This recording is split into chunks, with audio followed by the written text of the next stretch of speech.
This isn't a scene from a movie. A double-decker bus once jumped the gap while London's Tower Bridge was up. Let's go back to the day it happened, the 30th of December, 1952.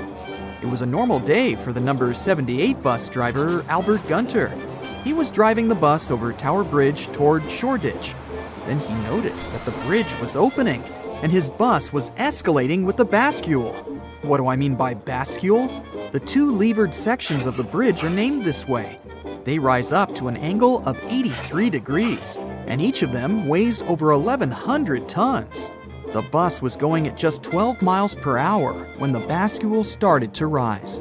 The timing was right, and the other side of the bascule wasn't raised too much. That's how Gunter managed to jump the bus from 3 to 4 feet high above. 13 people were injured, but all passengers stayed alive. How come the bridge was lifted? Back then, a watchman rang a warning bell and closed the gates before the bridge had to be opened. Yet, on that particular day, they somehow forgot to do so. That's why the bus moved further onto the bridge, thinking it was okay. Why were they lifting the sections in the first place? Because there was a ship that needed to pass under. The bus driver, Albert Gunter, said that the traffic light was also green as he drove across the bridge. He said he'd had two options, either to stop the bus and hope someone would notice the bus, or to jump the gap. If he stopped the bus, he could slip back, perhaps fall into the river. Big congrats to this hero without a cape for making the right decision in a split second. Not just a double-decker, but a plane also has a memory of passing through the Tower Bridge. In 1912, a plane had to fly between the bascules and the walkway. The vertical distance between the upper walkways and the deck of the drawbridge is 141 feet. The pilot, Francis McLean, was in a modified float plane that could fit in between.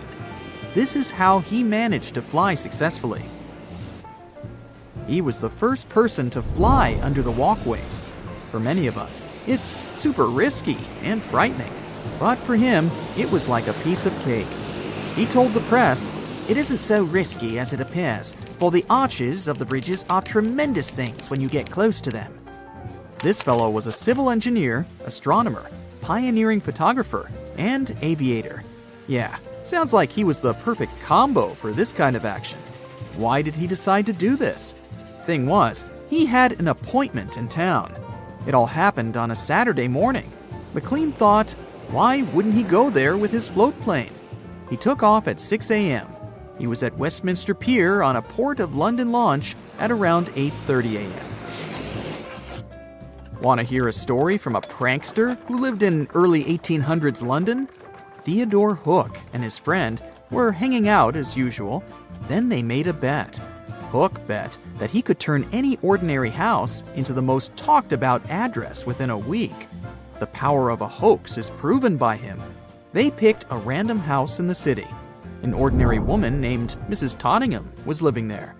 Hook wrote numerous letters to many people, from lawyers to cake makers. After a week, guests such as the governor of the Bank of England and the Lord Mayor of London showed up at the door because they had invitations.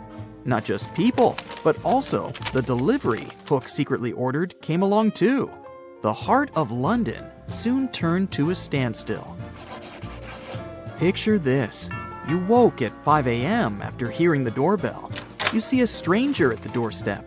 He says that he's here to sweep the chimneys. You didn't call anyone for this kind of service, so you sent the man back. A few moments later, someone else knocks on the door. Another sweeper tells you that he has been summoned. Poor Mrs. Tottingham. Her maid had to send 20 more men back. Unfortunately, the prank didn't end there. Things like large coal deliveries and wedding cakes were also addressed to her house. As these deliveries and workers accumulated at the door, other people, such as doctors and priests, approached the house, saying that they were called to minister to someone in the house. Hook and his friend rented a small room nearby to watch where their bet ended up. People did show up and made Hook win the bet. Rick Buckley is another person who likes practical jokes, but he is also an artist. In 1997, he modeled his nose and stuck it on various places in London with glue. Pardon? Yes, his aim was to protest against CCTV. Such a creative mixture of prank and art. Initially, he glued the noses around 35 landmarks across London. Amongst all, the 7 noses of Soho are famous. I guess he doesn't like people poking their noses into other people's businesses. It's time for free association. From the noses placed in random places in the city, it's time to jump into older times, when people used toxic cosmetics on their faces for the sake of beauty. I'll refer to a trendsetter of her time, Queen Elizabeth I. She had a major influence on fashion. Not just women's clothes, but also the style of men got influenced by her choice of wardrobe. Here I'm going to talk more about her iconic white look. This look is achieved by a white foundation called ceruse. It's made by mixing white lead and vinegar. In that era, people also wanted to bleach freckles and treat blemishes. These types of cosmetics included ingredients like sulfur, turpentine, and mercury. As you can guess, these ingredients are harmful. They end up leaving the skin gray and shriveled. I'm not even going to mention other health issues magic cosmetics caused. Michael Holmes is a pro skydiver and canopy parachutist. No, he isn't a relative of Sherlock Holmes. He's on my list because he survived against all odds. One day, he was instructing new skydivers. It started as a routine day for him. He was on the plane with 16 students. They were going to jump from 15,000 feet. The process was simple on paper. They would allow a free fall for about a minute and then open their canopies at 5,000 feet. That day, things didn't go as planned. Michael released the parachute, and it didn't open. He spent seconds trying to get rid of the main parachute so that he could open the reserve one. As he was struggling, he was also continuously spinning.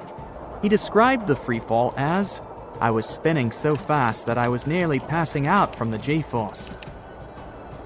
He was in a similar situation before, when he had to unsnag the fine cords between the harness and the canopy. He knew that he had a backup, and that this system was safe, so he didn't panic. Well, at least at the beginning. This time he couldn't lose the main canopy. As he was around 4,000 feet, he decided to pull the second parachute, and nothing happened. He was trying to stay calm and find a way to land safely. The lines were still snagged, so the main canopy was still there. He couldn't reach the small knife. He had to cut the lines.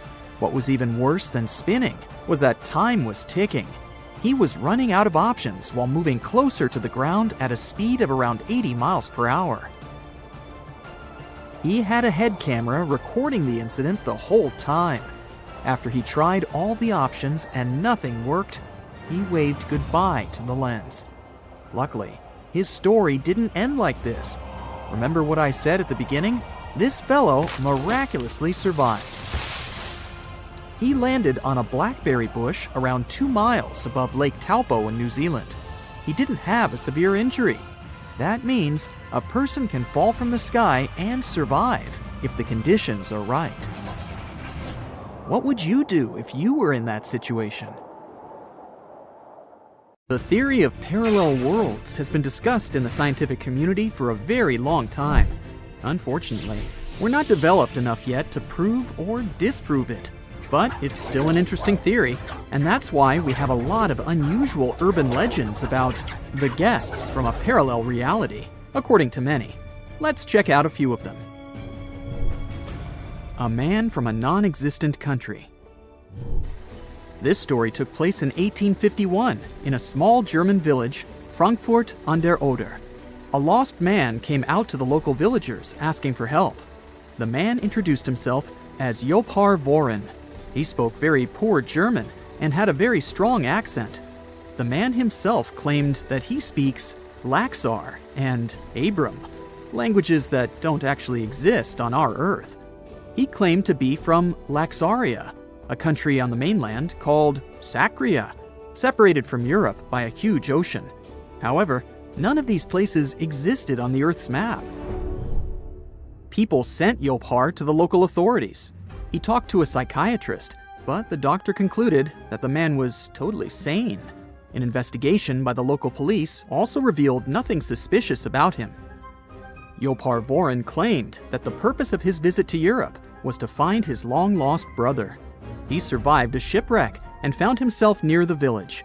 They showed him a map of the world and a globe and asked him to indicate the place where he crashed, but he didn't recognize anything familiar.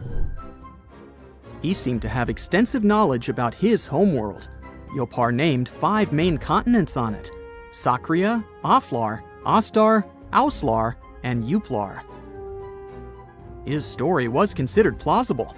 Scientists from Frankfurt decided to send the man to Berlin for further research. However, during the trip, he had something like a seizure.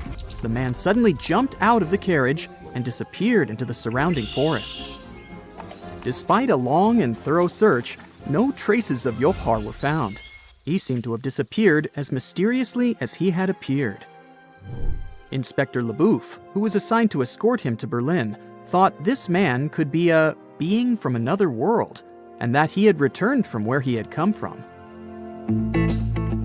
Lady on Highway 167. This incident happened on October 20th, 1969. It was first reported in 1988 in the magazine Strange. The article tells about 2 men, LC and his business partner, Charlie. The names are fictitious. One afternoon, LC and Charlie were driving along Highway 167 in southwest Louisiana. Discussing work, they drove toward the oil center of Lafayette. The highway was empty at first, but then the men noticed a very old and very slow car ahead. The men started discussing this mysterious car. Such cars hadn't been produced for several decades, but this one looked quite new. The men thought it was thanks to the owner's care and admired it. They slowed down to get a better look at the car. LC noticed a bright orange sign on it that said 1940. They saw a driver. It was a young woman in old-fashioned clothes, a hat with a long feather and a fur coat, even though it was warm outside. There was a child next to her, also dressed in a warm coat and a hat. LC and Charlie wanted to talk to her, but then they noticed the expression on her face. The woman was looking around in panic, almost on the verge of crying. LC called out to her and asked if she needed help. She nodded, and he gestured for her to park on the side of the road. But when the men also parked, they suddenly noticed that the woman's car had disappeared. They looked around the highway in shock. She couldn't have gone somewhere far so fast, but the car was nowhere to be found. After some time, another man drove up to LC and Charlie. He saw everything that happened and claimed that the car had simply disappeared. The men talked about the incident for several hours. When they reached the city, they contacted the police. However, the police couldn't help them in any way. Apart from their words, there was no confirmation of the existence of the car. The case was discussed for a while in local newspapers, and then was forgotten. The Gadianton Canyon Incident. This incident occurred in May of 1972 in southeastern Utah near the Modena Railroad crossing on the edge of the Escalante Desert. Jenna North was driving her father's 1971 Chevrolet Nova. Her friend, Carol Abbott, was in the passenger seat. In the back seat, there were 2 other girls, Lisa Rockford and Bethany Gordon. It was after 10 p.m. when the girls crossed the Utah-Nevada state line.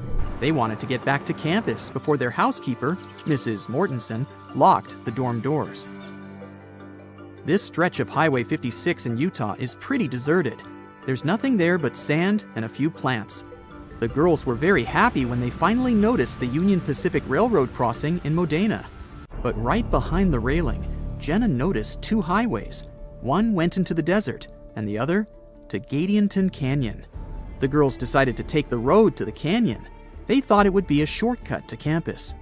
The other girls were chatting with each other when Jenna noticed that they were no longer driving on asphalt, but on white cement. "Watch out!" suddenly shouted one of the girls. The road ended abruptly at a high rock wall. It was a dead end. They had to go back the same way they came here. And while Jenna's friends were complaining that now they would have to sleep in the car, Jenna saw that the landscape had changed dramatically. They weren't in the desert anymore. Instead, the canyon turned into an open area with wheat fields, pine thickets, and a small lake ahead. A full moon was shining in the sky, which was strange because it shouldn't have been there that night. The girls had no idea where they were, so they just drove to the light ahead. It was some building that they thought was a diner or restaurant. The girls saw a bright neon sign, but none of them could read what was written on it. These symbols were unlike any language they knew. Suddenly, several people came out of the building. They seemed shocked and frightened by Jenna's Chevrolet. They waved their hands and shouted something, but the girls didn't understand them. Lisa decided to ask the men for directions. She stuck her head out of the window and immediately let out a terrifying scream. "Get out of here!" she shouted to Jenna. The Chevrolet sped away from the building. Bright headlights illuminated their car from behind. They were being chased by a few vehicles. These vehicles were egg-shaped, had 3 wheels, and made a buzzing sound. The road ahead led back to the canyon. Jenna didn't have time to slow down and crashed right into it. The vehicles had disappeared, together with an unfamiliar landscape. The girls were back in the desert again. Fortunately, none of them were hurt, physically. But Lisa was in a state of shock. She was saying again and again, "They weren't human!" The girls had to help her walk. An hour later, they were able to stop a Utah Highway Patrol car. They told the police their story. The details of the report compiled by the police officer were complicated and confusing. During the investigation, the police couldn't figure out from the tire tracks exactly where the car went astray. The tracks ended very abruptly, as if the Chevrolet had suddenly disappeared. The police couldn't explain how the car could have driven 2 miles without leaving any traces, especially on such solid ground. There are still disputes about this story, but in the end, all versions and explanations of what happened are just guesses. Perhaps we'll never find out the truth. These were the urban legends about interdimensional traveling. Of course, there's no proof that any of these stories are real. Often the truth turns out to be very mundane. For example, the famous man from Taured, who people also called a guest from another reality, turned out to be a simple fraudster named John Allen Kuchar Zegrus. But even so, these stories are still very interesting. A lot of weird incidents have happened in the mysterious valley of Haizu ever since the 1950s. People even started comparing it to the infamous Bermuda Triangle. But are they really that similar? It all started when an airplane went missing here under circumstances no one can explain yet. They searched the location back and forth, but nothing appeared to have remained of the aircraft. And guess what? No one received any SOS messages from the team on board. And to top it off, the same year, a considerable number of tourists and local residents were lost here in the valley, never to be seen again. Speaking of the Bermuda Triangle, one can link its origin story to a series of mysterious disappearances of ships and aircraft, like the one that happened in 1945, when 5 planes and 14 people on board went missing in this location while doing routine training exercises. Even a thorough investigation didn't help to establish the cause of the incident. But that wasn't the end. Between 1945 and the mid-1980s, another 25 small planes went missing while going through the Bermuda Triangle, never to be seen again. And the search parties haven't recovered a single piece of these aircraft. The Bermuda Triangle isn't the only stretch of water that has claimed ships for good. In the Pacific Ocean, near Japan, there's a tricky portion of water that has earned the nickname the Devil's Sea. The best known out of all of these disappearances is that of a fishery patrol vessel that went missing in 1953.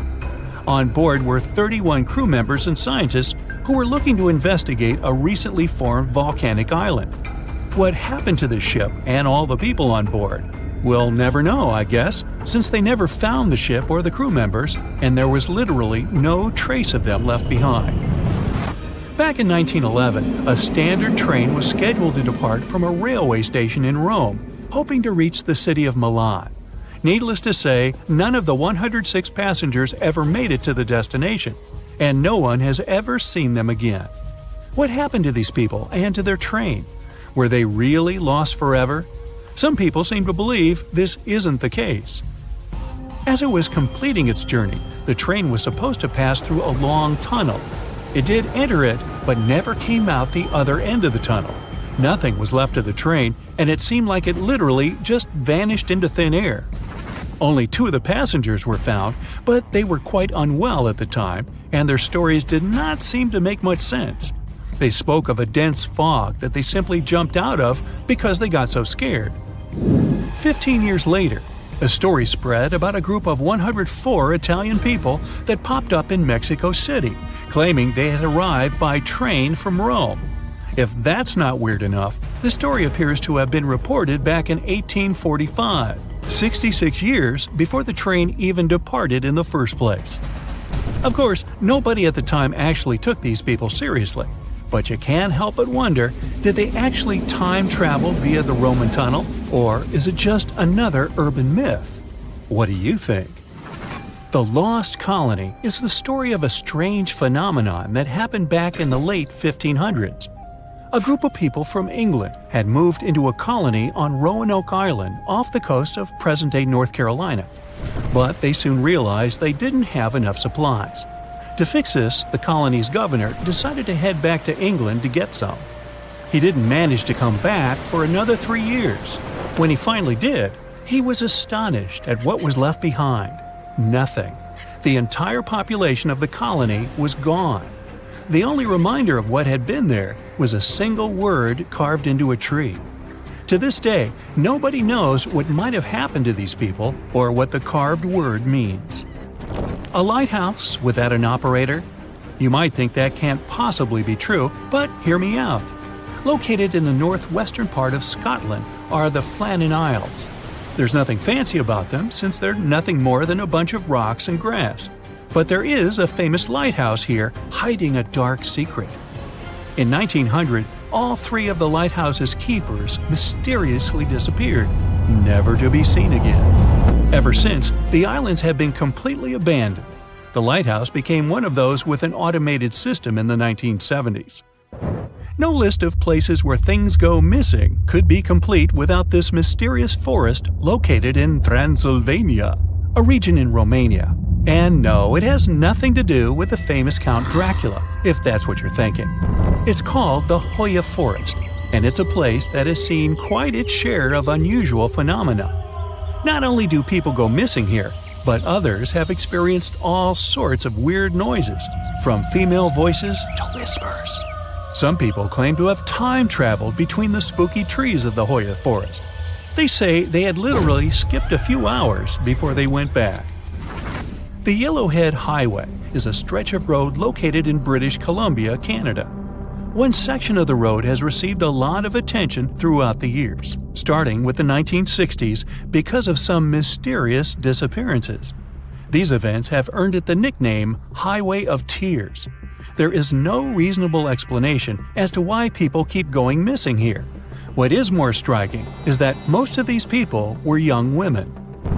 This triangular area that stretches above the desert and the Sierra Nevada mountains in the state of Nevada received quite a bit of attention because of a disappearance that happened back in 2007.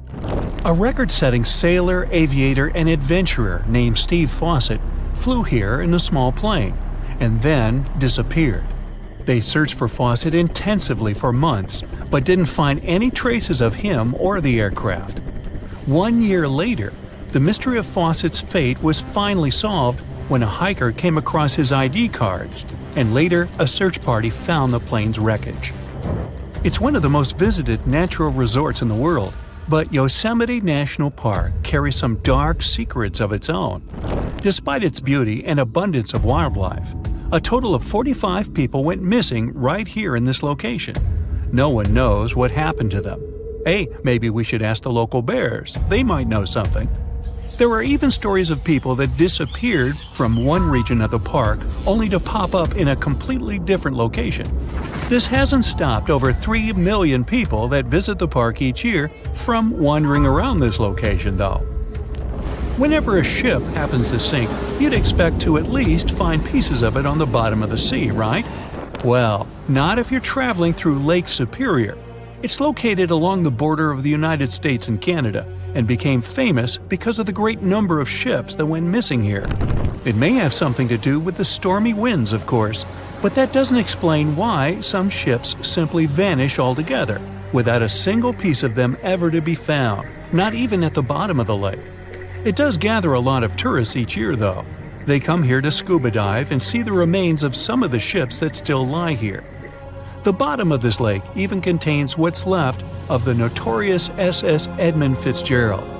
Back when it departed on June 7, 1958, it was the largest ship on North America's Great Lakes and, to this day, remains the largest ship ever to have sunk in the area. Similar to other events, the exact cause of the shipwreck remains a mystery.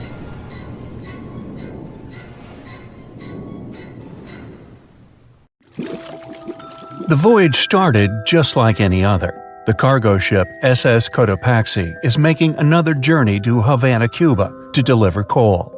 It's November 29, 1925. For Captain Meyer and his crew, leaving Charleston Port, South Carolina, it will be the last trip the ship ever makes. Its route ran through the Bermuda Triangle. 2 days into the trip, the Cotopaxi sent out a distress signal.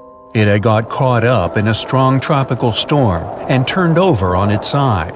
The wind was very strong and there was powerful lightning as well. Rain gradually filled the ship's hold.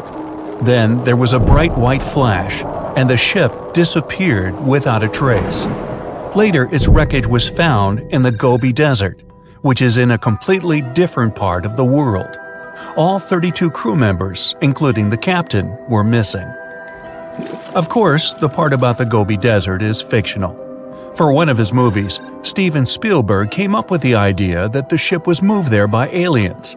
Still, in real life, the ship was never found, and its crew really did disappear.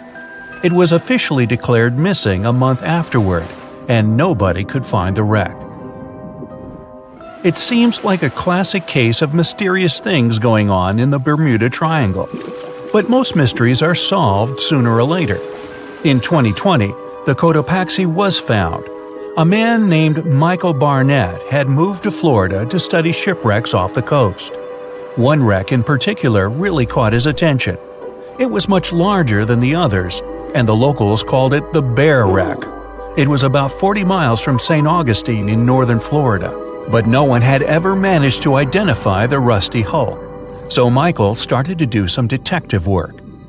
He measured the size of the shipwreck and started working through all the information he could find. He researched hundreds of old newspapers, leafed through insurance records, and looked at artifacts found on the wreck. After hundreds of hours of hard work, Michael was sure it was the Cotopaxi. But a few years before, there had been a rumor that the same ship had been found off the coast of Cuba. The Coast Guard found the wreck of a cargo ship about the same size that looked a lot like the one lost in 1925. Michael was sure they were wrong, so he teamed up with some science journalists and kept investigating. Soon they discovered something that seemed to confirm Michael's belief. Divers found brass valves with the letters SV on them in the wreckage of the ship. Michael suggested these initials referred to Scott Valve Manufacturing Company. The headquarters of this company was in Michigan, not far from where the Cotopaxi had been built. The company had probably supplied parts for the Cotopaxi. So the puzzle seemed to be solved. The Bear Wreck was really the missing cargo ship. But Michael still needed to work out why the ship had sunk. Did something mysterious really happen to the Cotopaxi in the Bermuda Triangle? Later, Michael found the testimony of the ship's carpenter among some old papers. The carpenter claimed that the hatches covering the coal on the ship had been in a terrible condition before it sank. Repair work on the covers wasn't finished before the crew got the order to sail to Cuba. So if the hatch covers were still broken during the trip, Water could have easily gotten on board. This water probably flooded the hole during the tropical storm. This was the real reason why the Cotopaxi went down. There was really nothing mysterious about it. It was just a mistake made by ordinary people.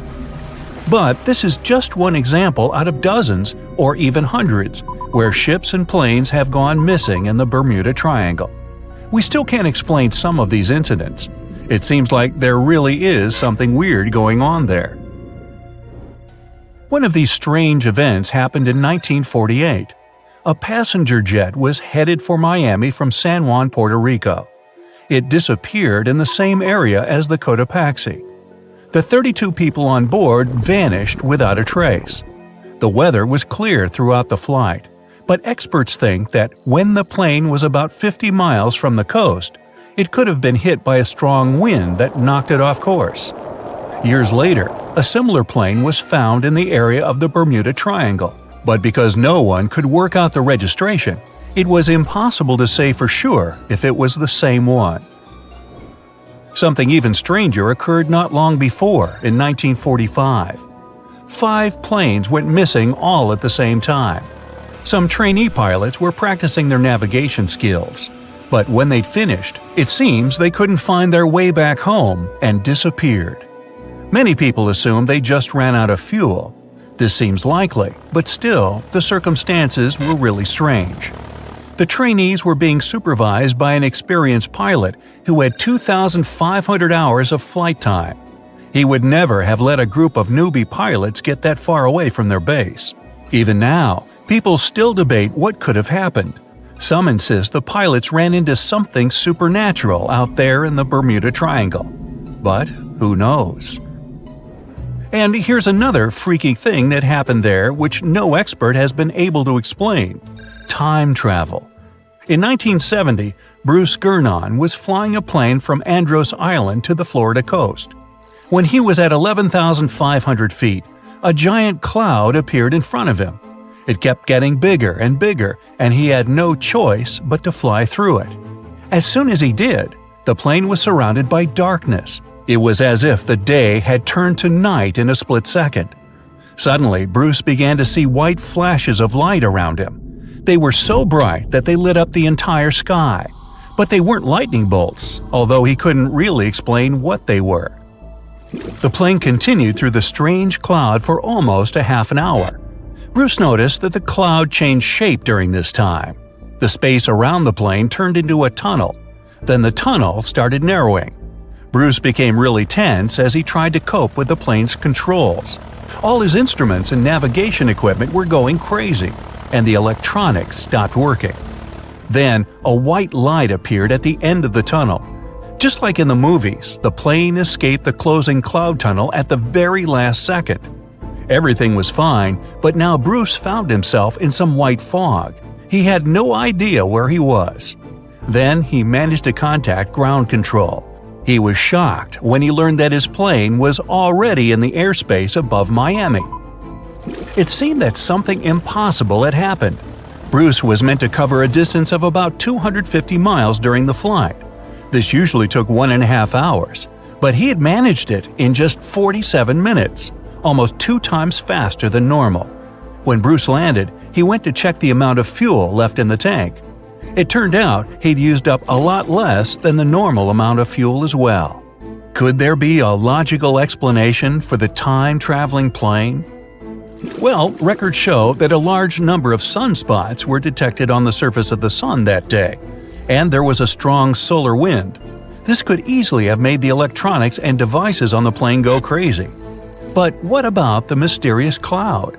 The Florida coast is a place where 2 large air currents meet. One has a high pressure and the other is a low pressure one. This causes a lot of storm clouds in the area. But people still debate how Bruce was able to cover the distance so quickly. Some people say that some kind of mysterious dark energy was involved. Others say it was a gravitational anomaly that curves space and time. Others think that Bruce is just a fraud. We still don't know the truth. So, is there really something supernatural about the Bermuda Triangle? Or is it all just coincidences and made-up stories? The truth is that no more planes and ships disappear in the Bermuda Triangle than anywhere else in the world. It was a routine flyover for the Coast Guard. Miles and miles of deep blue ocean. Suddenly, guardsmen noticed a makeshift flag on a deserted island between Key West and Cuba. They lowered from 500 feet to see what was going on there. 2 men and a woman were waving hands in distress. It was apparent they needed immediate help. The crew couldn't land at once because of the bad weather, but they dropped some food, water, and a radio to discover why they were there. They learned the castaways had been there in the Bahamas for a whopping 33 days already. Their boat hit a storm and capsized, and all they could do was swim to the nearest island. They also informed the crew the woman needed help as soon as possible. The next day, the rescue crew arrived in a helicopter and took the castaways to a hospital in Key West. This helped them avoid any serious consequences for their health. Everyone who took part in the rescue operation was surprised at how well the rescuees handled the situation and how coherent their speech was. So, 5 weeks on an island with no food or drinkable water sources. How did they survive, you might ask? Well, they were smart enough to have used coconuts to stay hydrated and conchs for food. And they did a great job building the flag for prospective rescuers to see.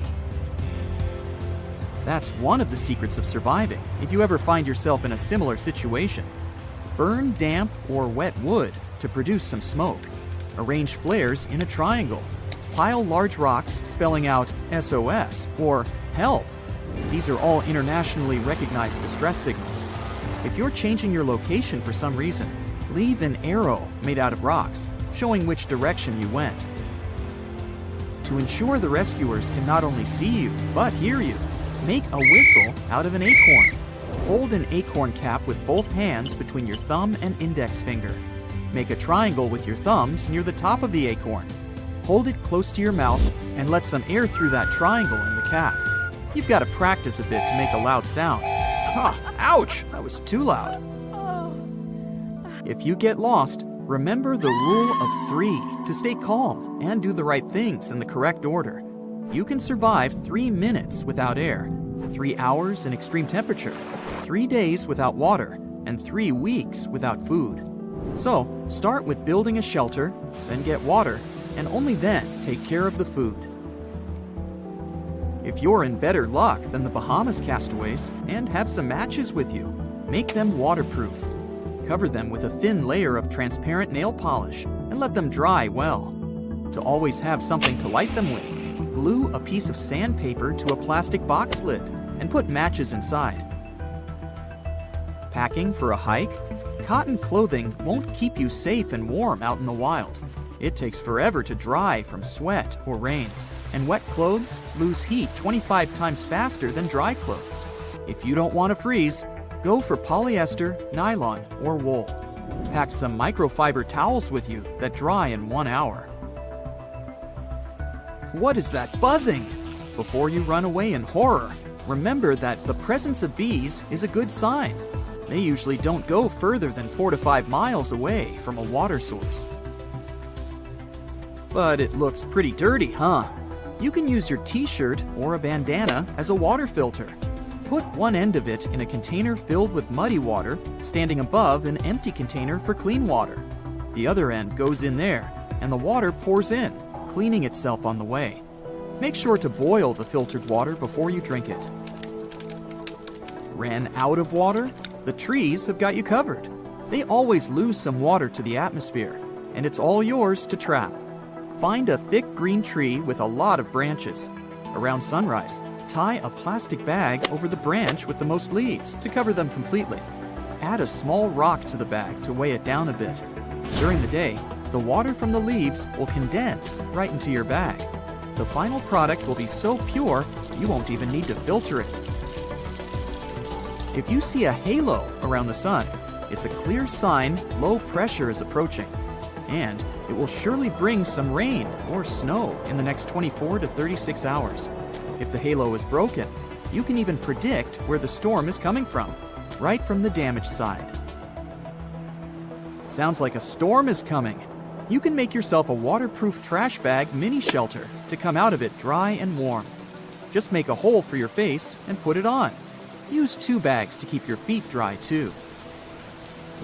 If you hear thunder, count the seconds between it and the lightning flash.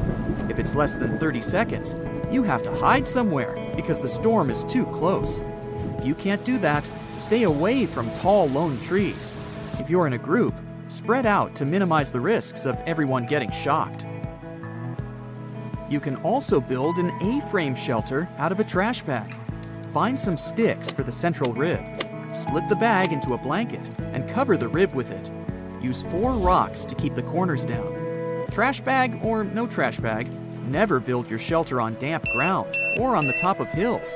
The wind might get extra strong at night, and there will be no trees to protect your shelter from flying away. Now that you've got yourself some shelter, make a good bed inside. Use dry leaves or grass. Get them under your clothes or blankets for an extra layer of insulation. This tip works both for winter and summertime. You always risk losing more body heat than you can produce. Don't have a rope on you? You can make one yourself out of plants. Find some long grasses, or even better, dry ones, and weave them together in a braid or just a cord. You can also use bark from trees or branches you find on the ground.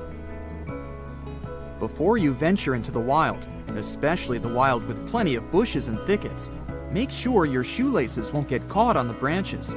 Tape the loose ends with duct tape to your upper ankle, and voila, you won't fall, at least because of tangled laces. As you prepare for your adventure, master at least one basic knot. Trust me, it can be life-saving. The bowline will help you if you need to attach something to a rope via a loop. The tighter you pull, the tighter the knot gets. Lay the rope across your hand and form a small loop in it. Pull the free end up and take it through the eye from the underside. Sounds too complicated? Remember it like this. The rabbit comes out of the hole, around the tree, then back down the hole. So yes, you gotta wrap the line around the standing line and take it back down through the loop. Now tighten it and your knot is ready. If you have some food on you that you'd like to keep edible for longer, put it into a plastic bag or thin fabric and seal it up. You can use a rubber band, a hair tie, or a bungee cord. Dig a hole in the loose soil deep enough to host your food. Cover it with a hand towel so hungry animals don't find it before you. Refill the hole with soil and add some moss, straw, or leaves to smooth it down. If there's some ice or snow available, use it for a super cooling effect. Be sure to mark your cache somehow so you can find it later. Now you have 2 to 3 days before the perishables go bad. Icy water squeezes your chest so you can't take a deep breath. You hear people yelling around. It's late at night, and the endless sea blends with the black starry sky. You're scared and cold. The ship you were just aboard is going down into the depths of the ocean. People who have been in a shipwreck often remain afraid of water for the rest of their lives. But the woman whose story you'll hear survived not 1, and not even 2, but 3 ship disasters, and continued to work on cruise liners as a stewardess. Meet Violet Jessop, Miss Unsinkable. Her childhood can be described in one word: short. She had to grow up quickly to take care of her siblings. Violet was the oldest of 9 children. Life became even more difficult when she became very ill. The doctors were sure she wouldn't survive, but she did. At a young age, she moved to England with her mother, took care of her sisters, and attended a convent school. Her mother worked as a stewardess at sea, and when she fell sick, young Violet followed in her footsteps. But because of her youth and beauty, no one wanted to hire her. They thought she would distract passengers and crew. Violet didn't give up, though, and came to one of the interviews in her worst clothes and with unkempt hair. She wanted to show she was ready for hard work on the ship, and she had it. The girl was hired. The first 2 years passed quietly, but then a series of incredible fortunes began, or misfortunes, depending on how you looked at it. In 1910, Violet got a job on the most luxurious liner of the time, the Royal Mail Ship Olympic. The ship sailed across the Atlantic, from England to America. The engineers didn't focus on the speed of the vessel, but on its comfort. Violet worked on the ship and was paid just £2 a month, the same as £200 today. Hard work on the ship's deck from morning to night didn't frighten Violet. She loved the job. She liked to talk to people and enjoyed the beautiful views of the Atlantic. So, on September 20th, 1911, Violet worked on the deck as usual. The sea was calm and the weather was excellent. Nothing boded ill. The ship sailed through the Solent Strait, which separates the Isle of Wight from the British mainland. At this moment, the British military cruiser Hawke appeared ahead. It should have passed by the Olympic, but something went wrong. The ships went straight at each other. The Olympic's captain tried to maneuver to avoid a collision, but failed. The Hawke's bow was designed specifically to ram other ships. At that time, it rammed the Olympic. Boom! The liner shuddered, and the people screamed in fear and panic. The ship had a huge hole in the starboard. Violet fell from the force of the blow. It seemed one of the biggest liners of its time was going to sink. But luckily, that wasn't the case. Both ships stayed afloat, and nobody got hurt. This time, fortune was on Violet's side. The accident on the ship didn't frighten the young woman. She didn't give it a second thought and continued to work as a stewardess. In April 1912, she took a job on the best, unsinkable ship of the time, where she was supposed to serve VIPs. Initially, she didn't want to work on this ship, but her friends persuaded her. And thus, she boarded the Titanic on April 10th, 1912, and left the port of Southampton, for better or worse. The first days of work were peaceful, but on the fourth day of the voyage, one of the most notorious disasters in the world struck. Violet was resting in her cabin. She was almost asleep when she felt the jolt. At that moment, she was called to the upper deck. When the Titanic hit the iceberg, almost no one panicked. No one believed that the unsinkable ship could actually sink. At the time when the ship's hold was being filled with water, everybody was calm on the upper decks. Violet, along with other stewards, was present during the evacuation to the lifeboats. Women and children were evacuated first. Then, one of the ship's officers ordered Violet to get into a boat to show the other women it was perfectly safe. When she did, others followed, and someone suddenly thrust a swaddled baby into her hands. Without a second thought, Violet hugged the child to her chest to keep it warm, while the Titanic was sinking. She didn't let go of the baby until her lifeboat was picked up by the Carpathia, a ship that came to the rescue. Already on board the ship, a woman ran up to her. She didn't say a word and snatched the child from Violet's hands. Violet thought the woman was the baby's mother, so she didn't try to get it back. She was too freezing and numb to think how strange it was that this woman hadn't said thank you to her baby's savior. Many years later, Violet would be reminded of this child under unusual circumstances. After successfully surviving one of the most terrible shipwrecks in history, Violet continued to work at sea against all odds. In 1916, she took a job as a nurse on the hospital ship Britannic, a sister to both the Olympic and the Titanic, which sailed in the Aegean Sea. On November 21st, the ship took a route that it had already sailed several times, but on that particular day, it was out of luck. The Britannic hit an underwater mine. Violet managed to survive the third shipwreck in her life. This rescue wasn't as easy as the previous two, though. After the explosion, the huge Britannic began to sink quickly. It took less than an hour for the ship to go down completely. Violet didn't have time to board a lifeboat, so she jumped overboard into the cold water. There, she swam to the closest lifeboat and got on. But the rescue turned into a new danger. The ship's propellers were still working. They were spinning in the water and pulling the boat toward them. Violet jumped off the boat just in time to escape the propellers. But her ordeal was far from over. Already in the water, she was pulled under the ship's keel and hit her head.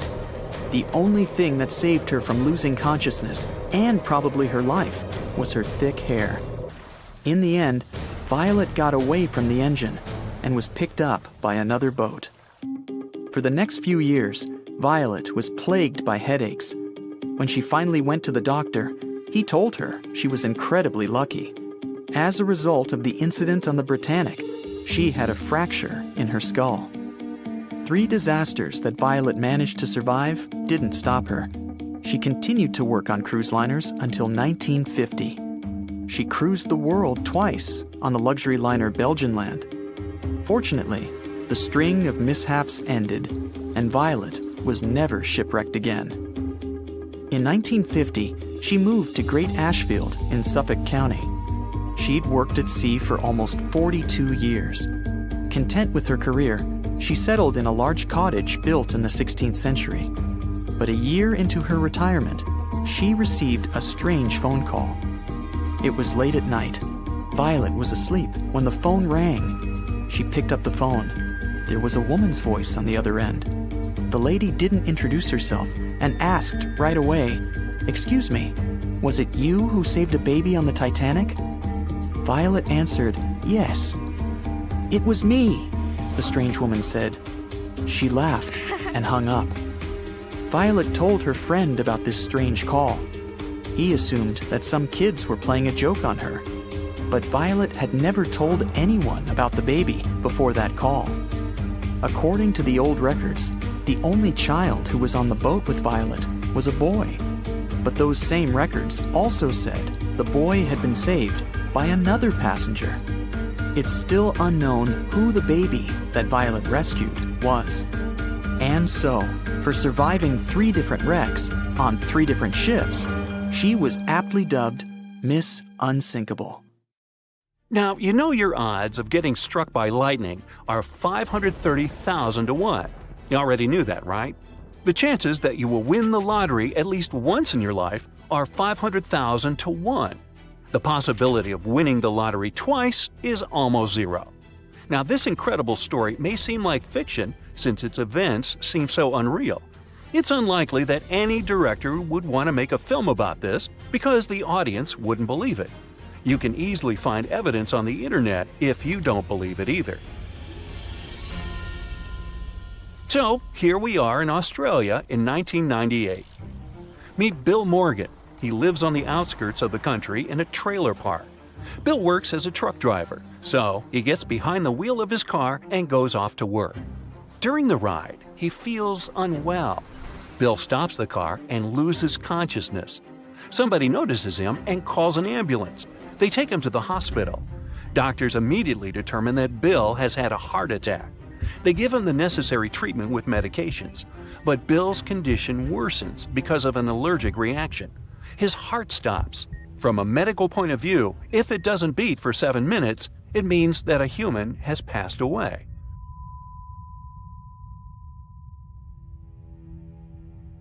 Bill's heart hasn't been working for about 14 minutes. It seems there's no chance, but doctors continue to fight for his life. And then a miracle happens. Bill comes to life. The heart is beating again, but the patient's brain doesn't show signs of life. Bill is in a deep coma. A few days have passed. Doctors understand that Bill has a risk of remaining in a vegetative state for the rest of his life. Even if he regains consciousness, his brain will still be damaged. 12 days have passed. The doctors offer Bill's family to disconnect him from the life support machine, but they refuse to do it. At this challenging moment, the family meets a specialist from another hospital. He tells them about some experimental treatments that might help. They have no guarantees that Bill will survive, but at least they can try. The family agrees and transports Bill to another hospital. After being treated with the new medication, Bill spends another 15 days in a coma. Then, one day, he comes to his senses and goes on the mend. What happened to him is what doctors call a medical miracle, but real wonders are waiting for him ahead. He returned to his trailer park on Melbourne's outskirts and continued living there with his girlfriend Linda. 12 months have passed. Bill works as a driver again. He proposed to his girlfriend and is preparing for the wedding. He gets into the truck and goes to the city on business. On the way, he stops by a store and buys a lottery ticket. He scrapes off the protective layer and realizes he's just won a Toyota Corolla, which costs about 30,000 Australian dollars. Wow! Bill can't believe his eyes. Considering Bill had health problems after a heart attack and couldn't work much, the new car was a great gift. A few days later, a local TV channel contacts him. Producers want to make a report about Bill. They were amazed not because Bill got a lucky lottery ticket, but because he came out of a coma before that. And so, reporters come to him, take a short interview, and then go with him to the city in the new car. The director wants Bill to buy a lottery ticket and erase it on camera so that later, during the editing of these shots, the announcer tells Bill's story. So, Bill buys the ticket, goes to the table, wipes the protective layer with a coin. His eyes widen. He takes the ticket and reads it several times.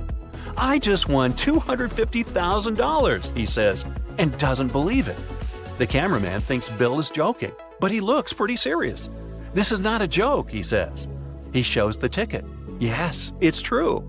Bill won the lottery for the second time and did it in front of the cameras.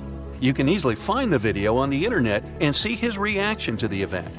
Bill calls his girlfriend and tells her the good news. With this money, he finally moves out of the trailer and buys a real house. Life is getting better. Bill has his real estate, a car, and a beautiful wife. He regularly buys lottery tickets, but wins nothing. At least, that's what he says. By the way, the luckiest person on the planet is Frano Selak from Croatia.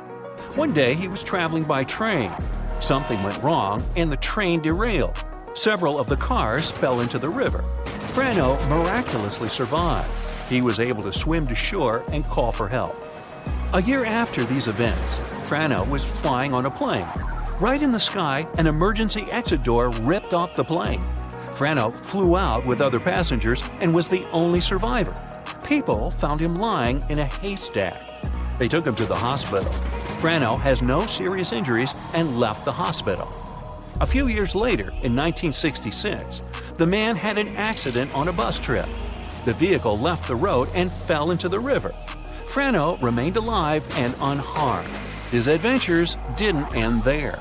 In 1970, he was driving his car on the motorway when his gas tank caught fire. Frano left the vehicle in time. It exploded in front of his eyes. Frano realized that some magic had been happening with his life.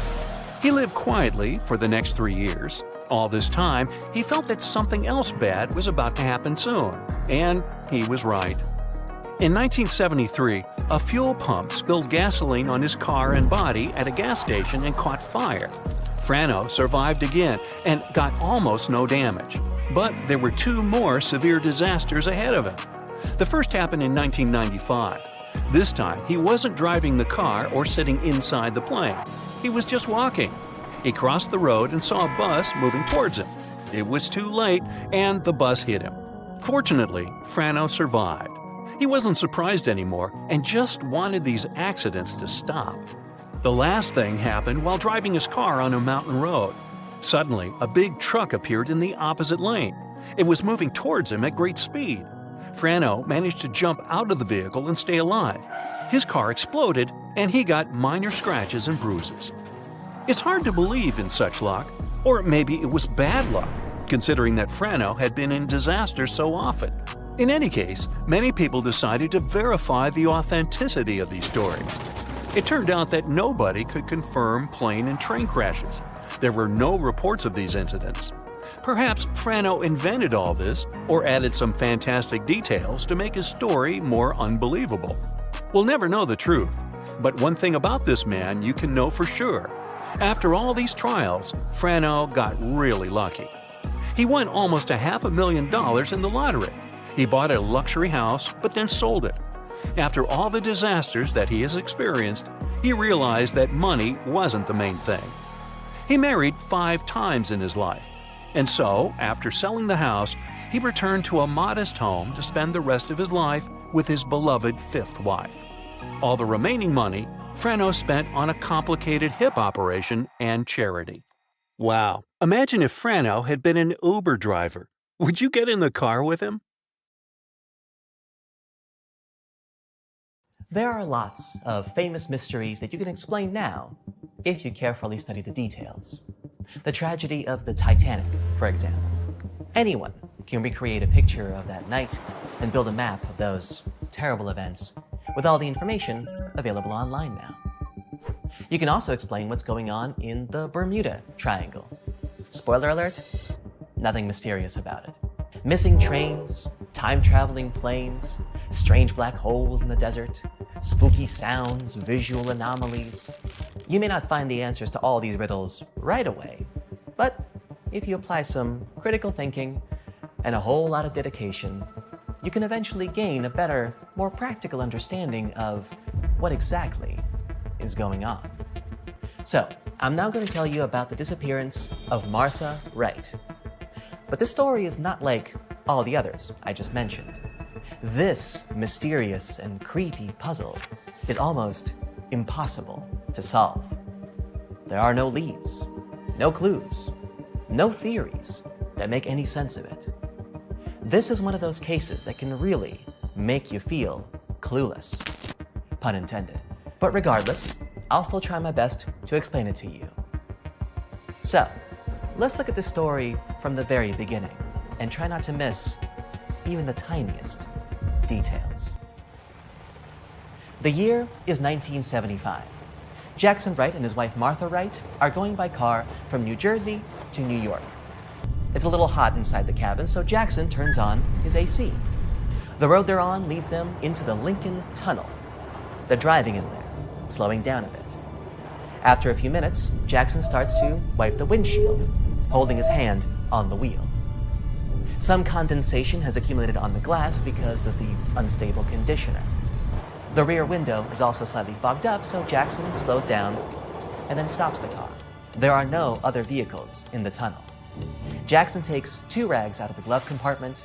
He gives one of them to Martha and asks her to wipe the rear window. His wife is moving into the backseat to remove the condensation.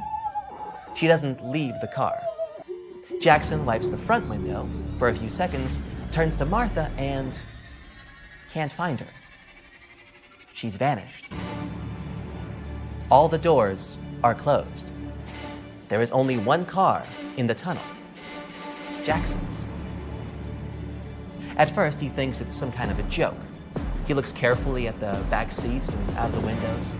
"Martha, where are you?" he asks in fear in his voice. He opens the door, his hands trembling. "Martha!" Jackson screams. His voice echoes through the entire dark tunnel. Martha Wright has just literally vanished into thin air. It's a bit creepy, isn't it? Poor Martha. And poor Jackson. At first glance, some might say that the real reason for Martha's disappearance is her husband, and that he made the whole story up as an excuse.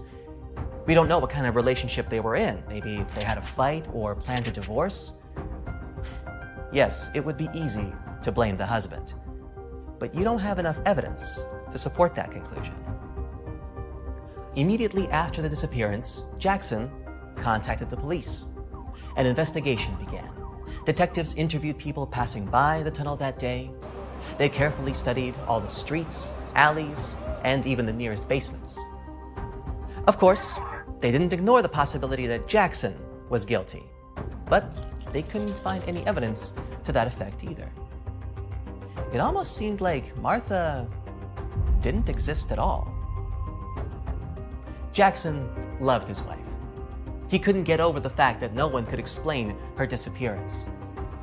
The police certainly couldn't find her. Jackson drove through that tunnel many times, hoping that one day, in the light of his headlights, the silhouette of his missing wife would appear. Are you getting nervous? Well, you need to beat that fear if you want to figure things out. You need to assess the situation with a clear mind. Okay, so it was 1975. there were no phones or cameras. There was one car in a dark tunnel. I'm sure there are some rooms and long corridors that connect the Lincoln Tunnel to the sewer system or the subway. So I'm thinking, what if someone took Martha Wright out of her car? What if it was mole people? You've probably heard of them, people that live in the underground labyrinths of the New York subway. There are a lot of rumors about them.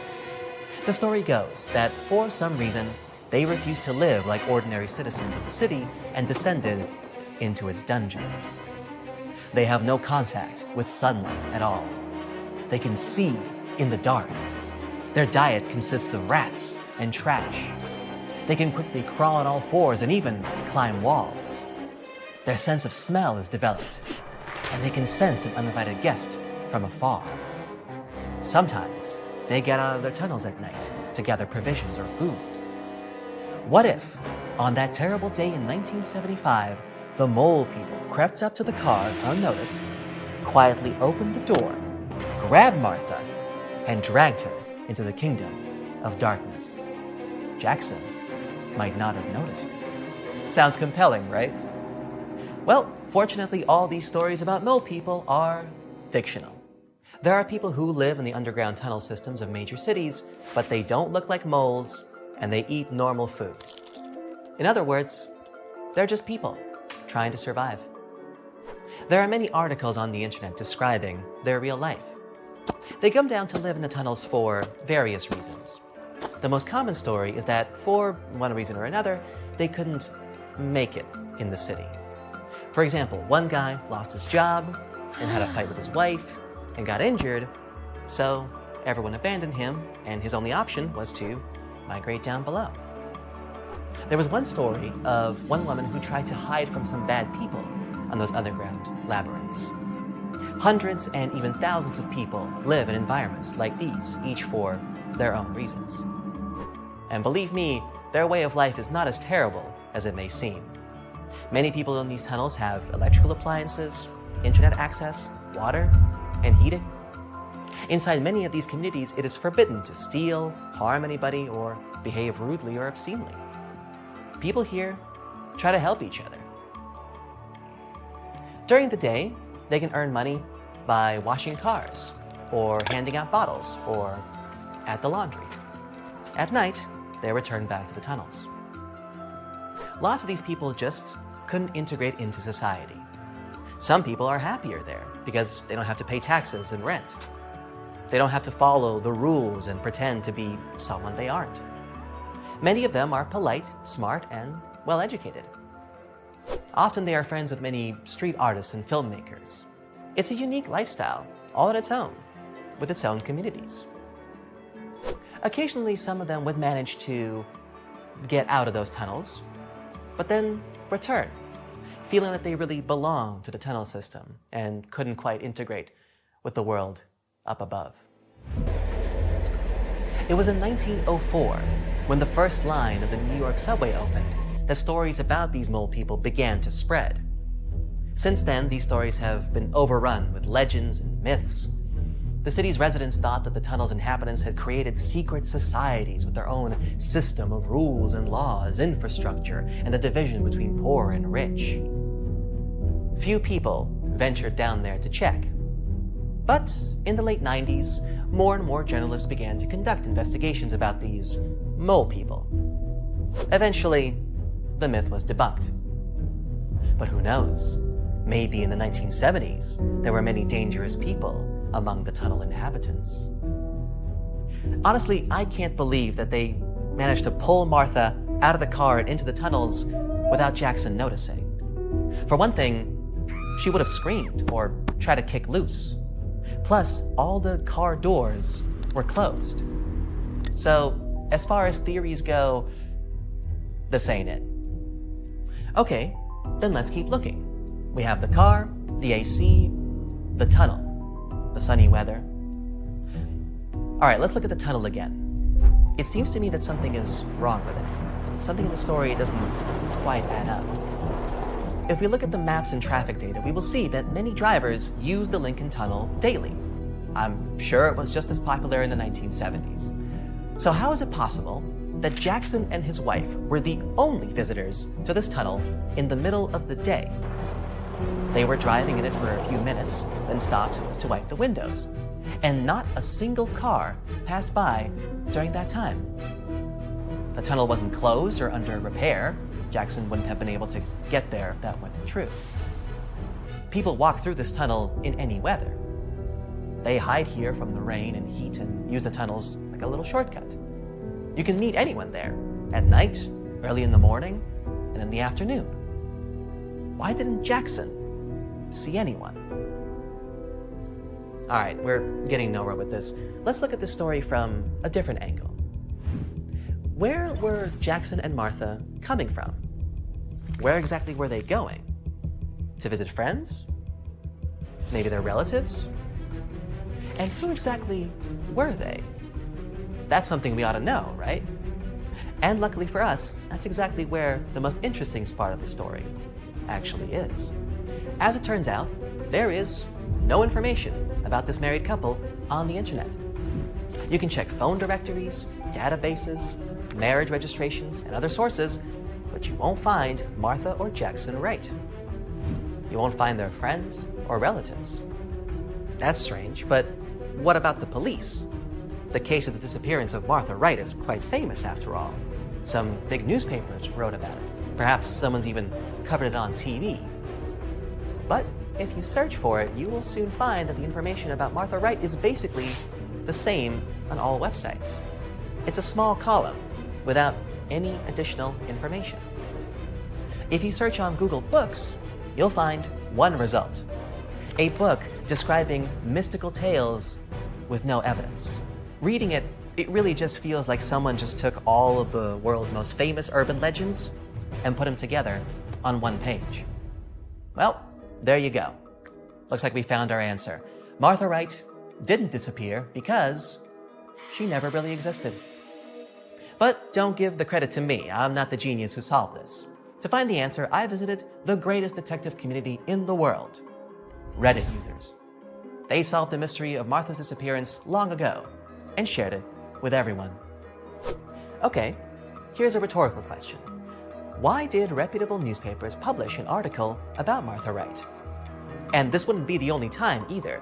This story is similar to another famous case about a young guy who was walking through a field near his farm and just vanished into thin air. His family and friends saw it with their own eyes. This story appeared in several films and TV shows about mystical phenomena without any evidence or details. What's the point of making it up? Well, to sell copies. People like these kinds of riddles. People can be strangely captivated by the prospect of the unknown. One of the most popular fake mysteries was about the Pan Am Flight 914. This plane took off in 1955 from New York and then disappeared from all radars. It was supposed to arrive in Florida a few hours later, but it landed at the airport in Venezuela 37 years later. Another case, 1954. Santiago Airlines Flight 513 took off from an airport in West Germany. The plane was due to land in Brazil in 18 hours.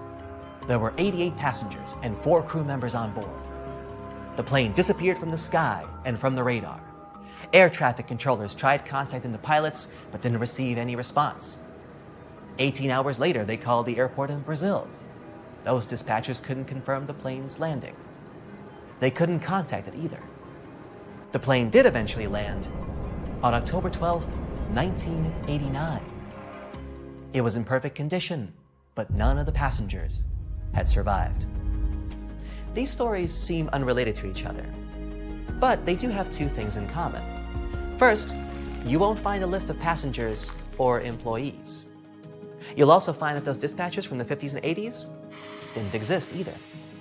Second, you'll find that both of these stories were actually published in the same newspaper, one known for its tall tales and fake news. Once again, there is nothing mystical about these cases. But we have gotten to the truth, and now we know a lot more about how to evaluate information critically. The next time you hear about some girl seeing a flying monster near a rock festival or some guy disappearing from his pool, don't just believe it right away. Try to study the details. Check the sources. As a rule, these kinds of fantastical stories fall apart if you look at them just a little more closely. The real world is complicated and mysterious, but it is by no means impossible to understand. You just need to think critically and pay attention to the details. Every city in this world needs heroes, and superheroes would even be better. Of course, not every city has them, but Seattle does. For several years, a real superhero named Phoenix Jones walked its streets. He didn't have superpowers, but he had a cool suit and combat skills. He also had pepper spray and a stun, and his suit was a metallic vest with strong plates sewn onto it. The real name of that hero was Benjamin John Francis Fodor. He was an ordinary guy, but as often happens with superheroes, something terrible happened in his life that made him wear his black gold suit. One day, somebody broke the glass in his car. When Benjamin approached the place, his son fell down on the shards and got hurt. Several people saw that somebody had been trying to rob the vehicle, but no one intervened. But what finally convinced Benjamin to become a superhero was another incident. He and his friend were leaving a bar in the evening when they met with some bad guys. They attacked his friend, and Benjamin called the police. While the officers were on their way, Jones put on a ski mask and repelled the attack of the hooligans. It struck him that day that no one had helped him, even though many witnesses had been around. The guy decided to become a superhero to patrol the streets and fight bad people, such as car thieves, robbers, and swindlers. Benjamin created a suit with a metal vest and sharp spikes to increase his chances in fights. In addition to the stun and pepper spray, he took handcuffs and a first aid kit for each patrol. So he became Phoenix Jones. Almost every night, he fought with thieves and stopped fights. He was in serious danger several times and risked losing his life, but he continued to clear the streets. Rumors about the Avenger quickly spread throughout the city. Phoenix Jones inspired many people to become superheroes, and soon the superhero organization Rain City appeared on the streets, and Phoenix was the leader there. The team existed from 2011 to 2014, and then Phoenix Jones faced a real supervillain who jeopardized his superhero activities. That supervillain was himself. When news about the Seattle superhero appeared in newspapers and on the internet, one journalist decided to take a big interview with him for a podcast, so he spent a few days with Phoenix. Trying to get to know Jones better, the journalist started asking different people about him and found out that he was quite a controversial figure. The journalist began to suspect the superhero of lying. Phoenix Jones said one thing and people claimed the exact opposite, but it didn't matter. The superhero's real problems began when he started to break the law. He attacked a regular guy who hadn't offended anyone. Phoenix Jones was a semi-professional mixed martial arts fighter who could easily defeat the opponent. The people who saw it condemned him because the duel had been unequal. Then he sprayed a group of people with pepper spray, saying he was trying to stop a fight. But the police later said it wasn't a fight. Phoenix Jones made the main mistake in 2020 when he tried to sell something illegal to an undercover police officer. After that, the activity of Phoenix Jones ended. People no longer saw him patrolling the streets. Problems with the law defeated the superhero in him. Superheroes exist not only in the United States but also in the UK. Meet Angle Grinder Man. People saw this guy in a weird suit several times when he removed clamps from cars after they had been banned for illegal parking. On the one hand, he violated the law because he released vehicles punished by official parking services. But on the other hand, Angle Grinder Man gained love from ordinary people for his activities. He walked the streets with a grinder and cut the iron bars of clamps on parked cars. He was first spotted on the streets of London in July 2002. One local was driving and saw an incorrectly parked car with blocked wheels. Then Angle Grinder Man asked, "What are you looking at?" After that, he began to remove the clips from the car's wheels using a grinder. Traffic police officers tried to find this strange superhero but couldn't. He was removing clips from cars all over the UK, and his identity still remains unknown. There are strange and even funny superheroes. There are superheroes who have problems with the law, But some tough guys don't chase fame and just fight bad people, risking their lives. One of them is Bromley Batman.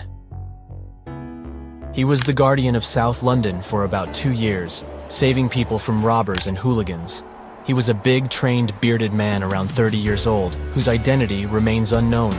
He wasn't talkative and silently did his superhero job. One day, a man who called himself Bromley Batman told one publication that he hated his nickname. He preferred to be called the Shadow. The superhero saved several residents of London from attacks and then suddenly disappeared. One worker, Ken, was grateful to Bromley Batman for saving his life. The guy met several robbers who wanted to take Ken's things. But then a big guy in a black bandana, t-shirt, and army pants appeared in front of them. He easily defeated the biggest bandit and scared the others. A guy and a girl were walking in Cornwall when a man attacked them. But then Bromley Batman appeared, twisted the attacker's arm behind his back, and put him on the ground. The superhero ordered the couple to leave that place as soon as possible. A similar incident occurred in Croydon when a married couple was celebrating their anniversary. 2 robbers came on both sides of them and demanded they give up their belongings. The couple feared for their lives, but then Bromley Batman appeared out of nowhere. First, he neutralized one thief with a couple of blows, but then the other one jumped on the superhero's back. Bromley Batman kept his cool and threw the attacker to the sidewalk. In 2017, Bromley Batman saved a woman from being attacked by 2 thieves. 31-year-old Harriet was walking down the street when a car stopped next to her, and 2 young men got out of it. They tried to take her purse. The woman resisted and called for help, and Bromley Batman heard her call. He handcuffed the robber who was holding the bag and dealt with the other one with one kick. There was someone else in the car. When they saw what the superhero had done to their friends, the driver pressed the gas pedal and drove away. Bromley Batman handcuffed the thief on the ground and gave the woman her purse. The same year, another lady was returning from a pub when she came across a robber. He didn't have time to grab her bag because the woman ran away. The attacker ran after her. She screamed and ran for a few seconds, and then looked around and noticed a man dressed all in black. He'd already neutralized the bandit and was running after the woman to tell her that everything was fine. She later said his voice had been friendly. The woman asked his name, and he called himself Guardian. She asked if that was his real name. The superhero laughed in response and ran away. Unfortunately, after 2017, people no longer saw this tough guy. Perhaps he just got tired of his superhero activities or went to another city. Or he crossed paths with someone very dangerous and paid for this. In any case, his example inspired many people and showed that anyone could become a superhero.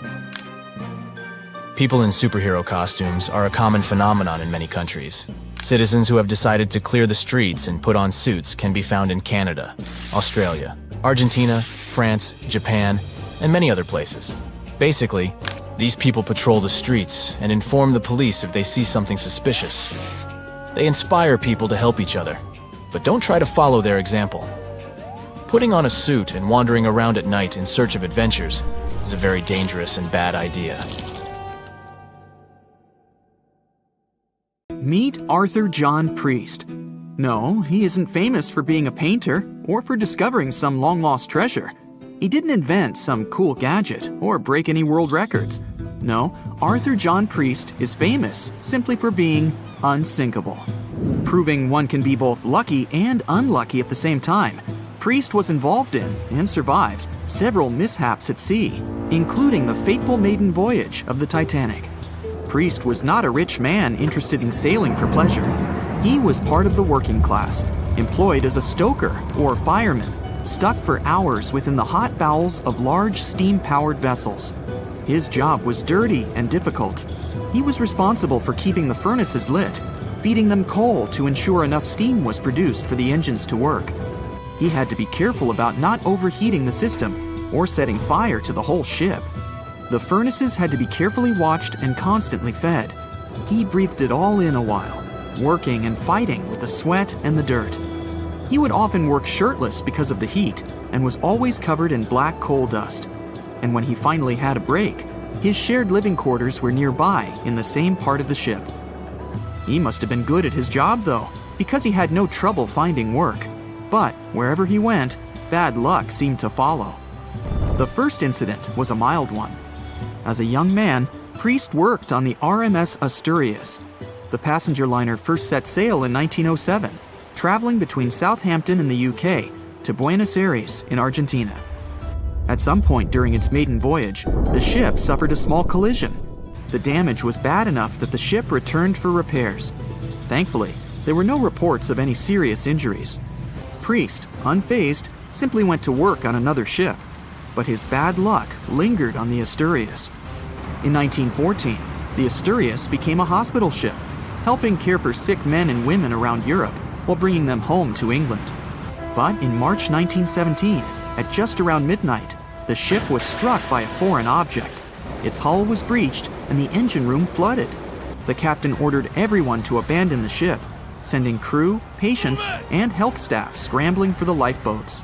The vessel was still moving, powering through the water because the main controls, located within the flooded engine room, could not be turned off. The captain refused to leave the ship while people were still trying to escape. He was able to aim the Asturias towards Bolt Head, where it finally hit land and couldn't sink. The remaining lifeboats were lowered and the final survivors made it to safety. When they studied the damage on the ship later, the Asturias was declared a total write-off. It might be hard to pin this particular disaster on Priest. After all, he wasn't even on the ship at the time.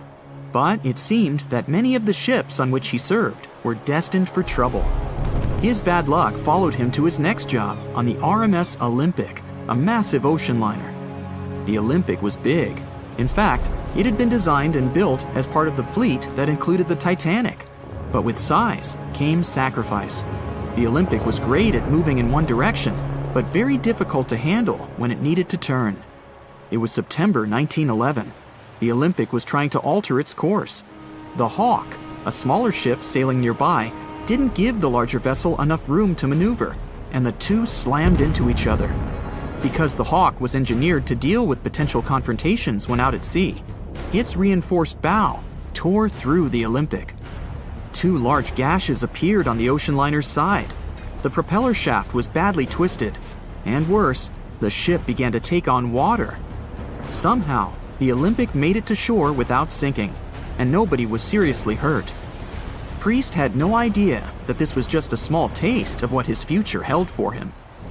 He next found employment on a brand new ship, a better ship, an unsinkable marvel that was said to be the biggest vessel to have ever been built. Yes, he was going to work on the Titanic. And what a job! It took 29 boilers, requiring 850 tons of coal a day to produce enough steam to power the Titanic. Priest was just one of 150 stokers toiling away in the ship's underbelly, keeping those fires burning day and night. He made around $30 a month. But on April 14, 1912, he would find himself flung from a world of extreme heat to one of blistering cold. At approximately 11:35 p.m., the crew spotted an iceberg. The Titanic tried to avoid it, but the alarm had been sounded too late. 5 minutes later, the two collided. The iceberg tore through the hull, and the once watertight compartments inside were badly ruptured. As the cold Atlantic water flooded in, the ship began to sink. Distress signals were sent, but the closest ship, the Carpathia, was over 3 hours away. In the dark of night and stuck in the middle of nowhere, the crew and passengers panicked. Those who could scrambled for the lifeboats. Others jumped into the icy waters. In total, only 706 survived that terrible night. Priest, at the time of the collision, was down in the ship's lower quarters. He was on break, relaxing from a hard day of work. And as the ship went down, so did his chances of survival. He and his fellow workers were in the most dangerous position on the ship. They had to make their way through a maze of corridors and gangways, some of which were flooded, in a mad dash to the deck. And then they faced the frigid water, jumping in and desperately swimming to safety. The ocean was so cold that Priest even suffered frostbite before finding his way onto a lifeboat. He was one of only 44 stokers to survive that night. After an experience like that, most of us would never set foot on a boat again. But Priest had to work. His next job also ended in disaster. He was offered employment on the HMS Alcantara. It went down in 1916, and Priest was again one of the few to make it to safety. He was badly wounded in the process. But he kept pressing his luck, and his next job as a stoker may have felt eerily familiar. He would be working on a ship built by the same people behind both the Olympic and the Titanic. And this ship, named the Britannic, was the biggest of the three. It was also believed to be a superior vessel, fitted with new safety features after the Titanic sank. For example, it had 48 open lifeboats, 46 of which were the largest ever used on a ship before. 2 of these were even motorized and equipped with special communication devices. The good news? The Britannic survived its first trip without incident. It was already doing better than the Titanic ever did. However, on November 21st, 1916, the Britannic was shaken by a loud explosion while traveling through the key channel in the Aegean Sea. The hull was damaged, and some of the compartments began to fill with water. But, unlike the Titanic, the Britannic had been designed for just such an emergency. It had been fitted with 5 watertight bulkheads. Intact, these would help keep the ship safe and floating for a much longer period of time. But there was one issue. Portholes along the lower decks had foolishly been left open. As the ship tilted, the portholes let in water, which flooded the Britannic and hastened its descent into the sea. This effectively made those watertight bulkheads useless. The ship was going down fast, much faster, in fact, than the Titanic had sunk. 35 of the lifeboats were successfully launched, saving most on board. Of the 1,066 passengers and crew, 1,036 survived. Priest, his luck intact, was one of them. And yet, he still wasn't done with a life at sea. He accepted a position as a stoker on the Donegal. It was a smaller passenger ferry that had been converted for use as a hospital boat. In April 1917, it was struck by a foreign object while fleeing an unsafe situation, and though he suffered from a head injury, Priest was again one of the survivors. It took experiencing 2 collisions and 4 sinkings before Priest was finally ready to retire. In fact, he reportedly said he only gave it up because no one wanted to sail with him. Can you blame them? He would live out the rest of his life on dry land in Southampton, England, with his wife Annie and their 3 sons. But Arthur John Priest would always be remembered as the unsinkable stoker. In 1898, a truly unique person was born in Boston, Massachusetts. It was William James Sidis. His father, Boris, was a well-known psychologist, and his mother, Sarah, was a doctor. They realized their son was special when he was still little. One day, the mother finds her son writing a letter before his first birthday. Then, another day, the parents see William carefully reading the New York Times, understanding every word.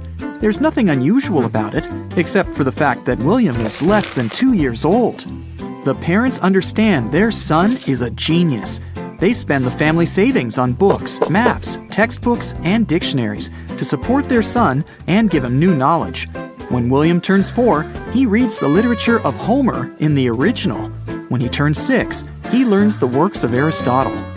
At the age of 6, he finishes writing his 4th book. One of these books is a work on anatomy.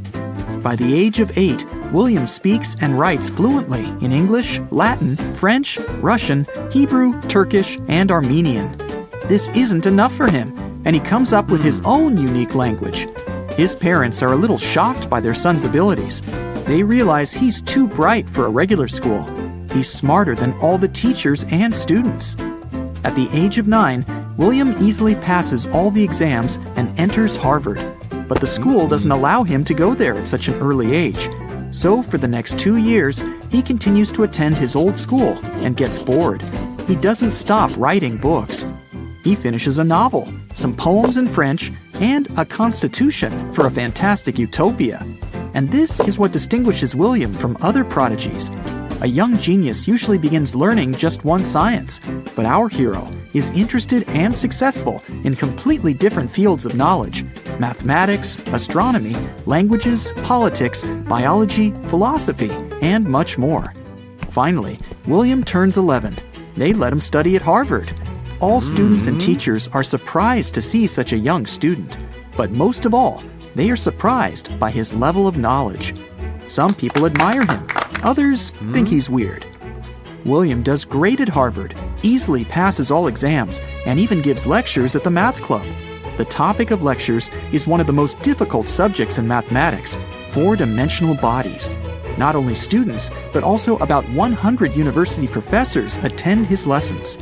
For most people, these lectures are too much, but those few who understand what William's talking about are amazed by his truly genius knowledge. The professors believe William will become a great astronomer and mathematician.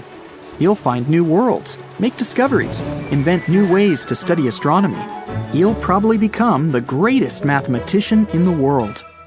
Unfortunately, knowledge isn't enough to achieve success in life. William can't find friends at the university.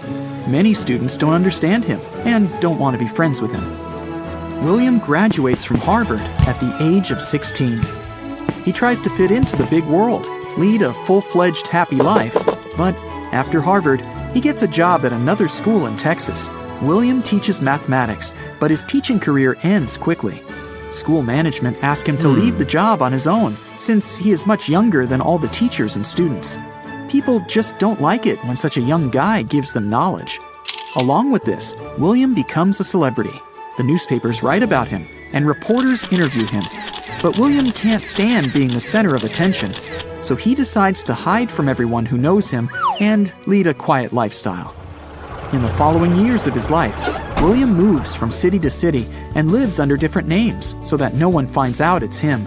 He gets ordinary jobs as a turner, a locksmith, and an accountant in a small company with a small salary. When people recognize him, William moves to a new city. He keeps writing books. He finishes his work on a 1,200-page volume about U.S. history. He collects train and tram tickets and writes a book about them. He also writes about science and astronomy. He publishes all his books under different names. Unfortunately, they aren't popular and don't bring him money. Years later, one of his books will be sold at an auction for several $1,000s. He's fluent in 40 languages, but some experts and biographers claim he could speak more than 200 languages. William leads a quiet and probably happy life. He works as a carpenter in New York, lives in a modest apartment, and meets with friends. Biographers who study his life say that people familiar with William adored him. Everyone described him in exceptionally kind words. So it looks like William felt content with his adulthood despite the rough younger days. But some experts believe he was unhappy for the rest of his life. Then, in 1937, his quiet life changes as he meets a woman who becomes his friend. She visits him, and they discuss various topics. Things are going well. William is happy to have a new friend. But then, a huge article about him is published in a well-known magazine. It describes his life in detail and in a bad light. In this article, William seems to be some mad recluse. It turns out his new friend was a reporter and got close to William on purpose to learn as much as possible about his life. Now hundreds of thousands of people get the wrong picture of him. William isn't going to leave it just like that and decides to sue the magazine for invasion of privacy. After a while, William loses the case. Despite his secretive life, the judge considers him a public person, and there's nothing wrong if people discover something about the life of a public person. He leaves his home and hides from people again. No one knows how he spends his life for the next few years. In 1944, he passed away at the age of 46. He wasn't rich by this point and was working as an office clerk. There was no money in his account. There were no friends around. No one knows what he had been doing in his final years. Almost no one understood him all his life. Who knows what success he could have reached if people had been kinder to him. Throughout his life, William passed several IQ tests. Each time, the test results proved that he was a genius. Albert Einstein had an IQ of 160 points. Leonardo da Vinci had 180 points. Isaac Newton had 190. William Sidis had somewhere between 250 and 300 points. He was probably the smartest person in history. The lives of many smart people prove that having a genius IQ is never enough. High intelligence doesn't guarantee success. It's important to have social intelligence, It's knowing how to behave in public, how to speak correctly, and how to please people. Someone could paint amazing pictures, but never know how to present them correctly. As a result, their works of art can be recognized as cheap during the artist's lifetime. A violinist who can't negotiate a high price for their concert would end up playing on the streets their entire life. The ability to become a celebrity and sell your skills is also an important talent. Many geniuses were hermits and lived poorly because they never managed to get social. Sometimes, a genius knows everything about genetic engineering but has no idea how to behave at a party. Mean people often use geniuses for selfish purposes and deceive them. On the other side, some people who don't have high intelligence or knowledge get high-level positions, become famous, and achieve success thanks to social intelligence and hard work. We're in England, in the village of Turville. It's 1871. Here, on one street, you can find a particular house. It's no different from the others, but many stay around it and wait for something. The house's doors open. Several adults come out of there. They look surprised and say that all the rumors turned out to be true. The woman goes out on the porch and asks a few more people to come in, and you're among them. You go inside, head into the room, and see an 11-year-old girl sleeping on the bed. She looks pale and thin. Despite loud people's conversations in the room, the girl doesn't wake up. Her mother says it's been 6 months since she fell asleep. You leave the room, and the next few people come in to see the sleeping girl with their own eyes. This is a story about the most prolonged sleep in history. The record belongs to a girl named Ellen Sadler, who slept for 9 years. She was born in the English village of Turville in the second half of the 19th century in a big family. Ellen was the 12th kid. Her parents weren't wealthy and worked hard to make ends meet. They taught their sons and daughters to help them from an early age, and Ellen was no exception. When she turned 11, she left home to work as a nanny in a nearby town. While away from her family and surrounded by strangers, Ellen began to feel bad. She had a headache, felt discomfort, and felt certain drowsiness. These symptoms became so severe that the girl couldn't work properly. She returned to the house in the village where her parents sent her to the hospital. The doctors didn't know how to help her because they couldn't diagnose her. They spent 18 weeks trying to cure the poor girl. As a result, still unwell, Ellen was discharged from the hospital. After returning home, she experienced severe headaches and drowsiness. Ellen Sadler felt worse and worse. And then, one day, she quietly lay down in her bed and fell asleep. Ellen woke up only after 9 years. All this time, the girl's mother took care of her. She fed her milk and tea. The sleeping girl was losing weight and strength. Soon, the whole village found out about Ellen. People started coming to her house to see an unusual phenomenon. They looked at her, tried to wake her up, and told their friends about her. The news about the sleeping girl spread throughout the country. Ellen had become a spectacle.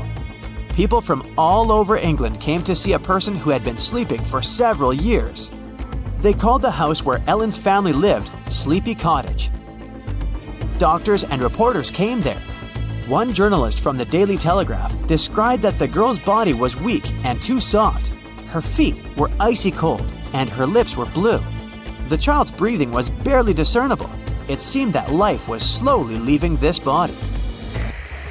The girl's family took donations for the care of their daughter. Therefore, many people thought it was all a performance. For some reason, the mother didn't allow the doctor to stay with Ellen for a long time. Some said that her mother gave her sleeping pills every day to not let her wake up. And someone claimed that they had seen a conscious girl sitting by the window. Also, the girl's mother rejected the doctor's offer to conduct a medical examination in a London hospital. We're unlikely to find out the whole truth about her since there was no official diagnosis from doctors. It's possible the girl fell into a coma or suffered from another disease that was unknown to science in the 19th century. It could be a chronic sleep disorder in which a person experiences uncontrollable bouts of drowsiness. You can walk down the street and want to sleep so much that you fall to the ground. Ellen grew up in a large family and got used to hard work early. Perhaps severe fatigue and lack of sleep provoked narcolepsy. In any case, this story had a good ending. One day, Ellen Sadler woke up. She didn't remember what had happened and was very surprised when her family told her about the 9-year-long dream. The girl's growth slowed down a little and her eyesight worsened, but her health wasn't bad. Ellen got married and had 6 children. In 1911, at the age of about 50, she passed away. Let's see a completely opposite story about a person who set a record for the longest time without sleep. In January 1964, 17-year-old Randy Gardner, a high school student, claimed he stayed awake for several weeks. The experiment started in December and ended in January. At the end of that time, he felt pretty normal. This event was in the Guinness Book of Records and allowed scientists to learn a lot about the structure of the human brain. Randy wanted to do a science school project related to sleep. He had to stay awake as long as possible, and his friend had to make sure that he was always awake. In the beginning, everything went well. Randy's friend kept a diary where he recorded the slightest changes in the subject's body. Randy held on easily for the first 2 days. He was constantly on his feet and didn't come to bed. After 3 days, his cognitive and sensory abilities began to decline. On the 4th day, Randy felt sick. He walked around the house and sniffed citrus fruits. The smell of lemons and oranges helped him get rid of this bad condition. During the day, Randy played basketball and went bowling with friends. The nights were boring because the guys didn't know what to do. But still, Randy didn't go to bed. A week passed and Randy showed excellent basketball results. His physical skills hadn't changed. His speech was clear and logical. By this moment, the news all over the country had been speaking about Randy and his experiment. He became a celebrity, and it also helped him stay awake. Scientists came to Randy. With the help of mathematical questions, they tested his intellectual abilities, and here he showed poor results. He was solving an example in mathematics, but then he forgot what was going on and what he was doing. Scientists scanned his brain and recorded its activity data. Then, on January 8, 1964 at 2 a.m., Randy broke the previous record time without sleep. He was awake for 264 hours. Scientists attached electrodes to his head when he fell asleep and observed brain activity. Randy woke up after a few hours of sleep to go to the toilet. Then, he lay in bed and got up only after 14 hours. He went to school in a great mood. Everyone was shocked. It seemed that his brain-heavy experiment had no negative consequences. Randy continued to study as before, play basketball, and spend time with friends. Scientists studied brain research results and found that Randy's brain was catching a light sleep all this time. These are called microsleeps, and the curious thing is that the person who's experiencing it may not even notice that they're technically sleeping. Several years passed. Everyone already forgot about this record. Randy grew up. One day, a reporter remembered Randy's experiment and interviewed him. He admitted that the experiment hadn't passed without a trace. For many years, Randy experienced severe insomnia. It was driving him crazy. He spent a lot of time and effort to overcome this disease. Fortunately, he managed to adjust his sleep regime. Randy slept 6 hours a day, which was quite enough. Repeating this experiment is a bad idea. Even 2 days without sleep are a great stress for the body. For thousands of years, people have survived hunger and complex work conditions. Our heart is trained to experience high loads, and our body can survive difficult situations. But our body has never encountered a lack of sleep in the entire history of humanity. Evolution has not taught us to endure sleepless nights without consequences, which is why it's bad for our health. Oh, you love yourself more than anyone else. You have no doubts about your beauty. You're sure that you are prettier, smarter, and more charming than others. You're the best. The only person you look at with adoration is you in the mirror. So congrats, you probably have narcissism. The word that describes this unusual mental condition appeared in ancient times. According to Greek mythology, the name Narcissus belonged to some fascinating character. His story can teach you that too much self-love can cause too many problems. There are reasons why people behave narcissistically, but before we know them, let's take a look at the myth. So, there are several versions of Narcissus stories. He was the son of two mythological creatures. When he was born, a fortune teller told his parents, "Your son will stay alive until he sees himself." So, smartly, they removed all mirrors and reflective objects from the house. Narcissus was a handsome young man. Everyone admired his beauty. Local nymphs and girls were in love with him. But Narcissus didn't like anyone. He liked to walk in the forest, eat fruit, and listen to birds singing. And then, one day, a nymph named Echo saw him walking amongst flowers and trees. She fell in love with him right at that second. After a while, she told him about her feelings, but Narcissus rejected her. It broke Echo's heart. She ran away and hid in the depths of the forest. She couldn't drink and eat because of such sadness, so she passed away. The only thing that remained after her was her voice. It echoed through the trees and bushes. And then someone named Nemesis heard it. She was outraged that Narcissus had rejected the nymph. She decided to punish him, so Nemesis made him fall in love with himself. Wow, Nemesis, Narcissus, this could get confusing. Anyway, one day Narcissus saw his reflection in the pond and couldn't take his eyes off. He looked at himself in love for many weeks until life left him since he didn't drink and eat anything all this time. Oops. Narcissus disappeared but left behind a beautiful flower near the pond. They called this flower after his name. Well, I guess that's better than being called Patsy. Now, in another version, Hera punished the nymph Echo for one misconduct related to Zeus. Hey, you gotta be up on your Greek gods and stuff.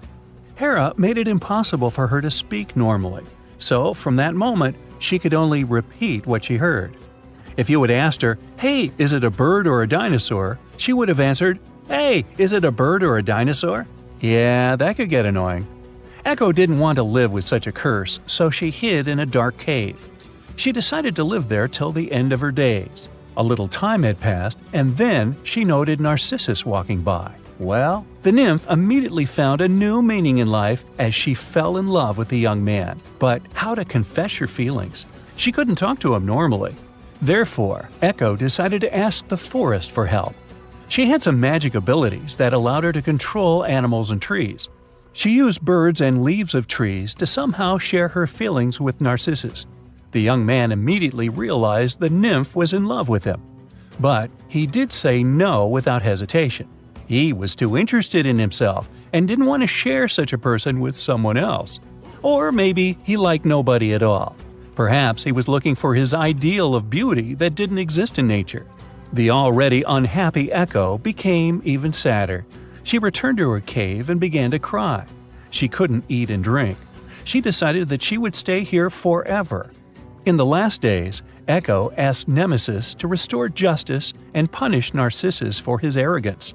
Nemesis deprived him of the opportunity to love someone else and forced him to love only himself. And then, one hot day, Narcissus went to the pond to cool down a little. He bent on his knees to drink some water and saw the reflection. At that moment, the prophetess's words came true. Narcissus was so amazed by his beauty that he couldn't take his eyes off the pond surface. He got so caught up, he kept himself from eating or drinking. The water was in front of him, but he didn't quench his thirst because the beauty wasn't letting him go. Wow, there's a whole lot of starving going on over somebody's good looks. Anyway, Narcissus bent down so low that he fell into the water and never surfaced again. The nymphs of the forest couldn't find him. Many women grieved. A beautiful flower with white petals appeared on the river shore. They named it after the handsome young man. While the nymphs mourned him on earth, Narcissus was in the underworld, and even there he couldn't stop admiring himself. Narcissus was doomed to look at his reflection in the river Styx for an eternity. It was like a daze. This self-love hypnotized him. The eternal gaze in his reflection made him infinitely unhappy and happy at the same time. Such a character causes no sympathy, since people don't like narcissistic personalities. But another version of the famous legend justifies the young man's actions. A famous Greek traveler and geographer wrote in one of his books, Description of Greece, Narcissus had a beautiful twin sister. They looked like 2 drops of water. And one terrible day, she passed away. Grief broke Narcissus's heart, but then he saw his reflection and couldn't take his eyes off it. But not because he fell in love with himself, but because his face reminded him of his sister. He looked at himself because he didn't want to part with her again. Yeah, this story seems sadder, but in any case, these are all myths that give us an accurate description of a specific type of person's personality. All narcissists always think about their success, splendor, beauty, and some perfect love with ideal persons. They're sure they're unique and better than other people. They want to communicate only with those with the same high level of uniqueness. Narcissists live in a fantasy world about their greatness. There's nothing wrong if people love themselves, but sometimes this love becomes too strong. It's challenging to have a relationship with narcissists because they concentrate only on themselves and don't have empathy. They can't read other people's feelings. You're crying after watching a sad movie, but a narcissist is ill-equipped for understanding your emotions. But with all these negative qualities, narcissists are very charming people. It's always fun with them, and they know how to make you laugh and get your attention. If a person loves himself, then he becomes attractive to others. Do you want to jump with a parachute? No problem. Hey, it's a bigger problem if you jump without one. How about you fly to another country right now? Sure, why not? It's all cool. But then you realize that it's challenging to be friends with this person because you can't share joy, sadness, and other feelings. Now, don't think that narcissists have complex character because they're not good people and they like it. Such a personality grows over the years, but it all starts at an early age. Imagine that your parents praise you from the day of your birth only for your achievements and appearance. Did you win the swimming competition? Great! Have you passed the exam? Perfect! You're so handsome, your parents tell you. Good job! You'll become a good doctor or a firefighter or a lawyer. Sounds cool, doesn't it? But what about your inner state, your feelings? If no one sees it in you, then you won't be able to appreciate it in other people. You'll pay attention only to your superiority and a sense of success because your parents loved you only for this. Ultimately, you will also appreciate others for these qualities. If you're as popular and successful and even more fantastic, narcissists will pay attention to you. Perhaps the mythological parents of the Narcissus character admired his beauty so much that they forgot about the moral formation of their son. Any person needs the support of inner emotions and state to prevent forming an emotional void inside. Narcissistic people try to fill it with a sense of admiration and praise, but these things can't replace love. That's why so many narcissists suffer inside. Fortunately, modern advances in psychology can help get rid of narcissism. The doctor tries to guide the patient through the feelings and emotions they experienced in the distant past. They try to find the reasons that made them a narcissist. It's a long and complex therapy, but it is pretty effective. It's difficult to make a person who admires him or herself to go through it. If they agree to the therapy, they admit that something is wrong with them. And such recognition is a challenging test to those who love themselves too much. They say nothing is ever lost, and it's true. Let's discover ships frozen in time. The first one is truly fascinating. Here, the Antikythera shipwreck. It's a Greek trading ship from the 1st century BCE. It's located on the east side of the Greek island of Antikythera and at the merging point of the Aegean and Mediterranean seas. Around 2,000 years later, in 1900, a group of Greek sponge divers discovered the wreck. They were going to Tunisia, yet they were forced to find shelter from a storm on a nearby island. Since they couldn't go anywhere due to the storm, they decided to look for sponges until the weather got calmer.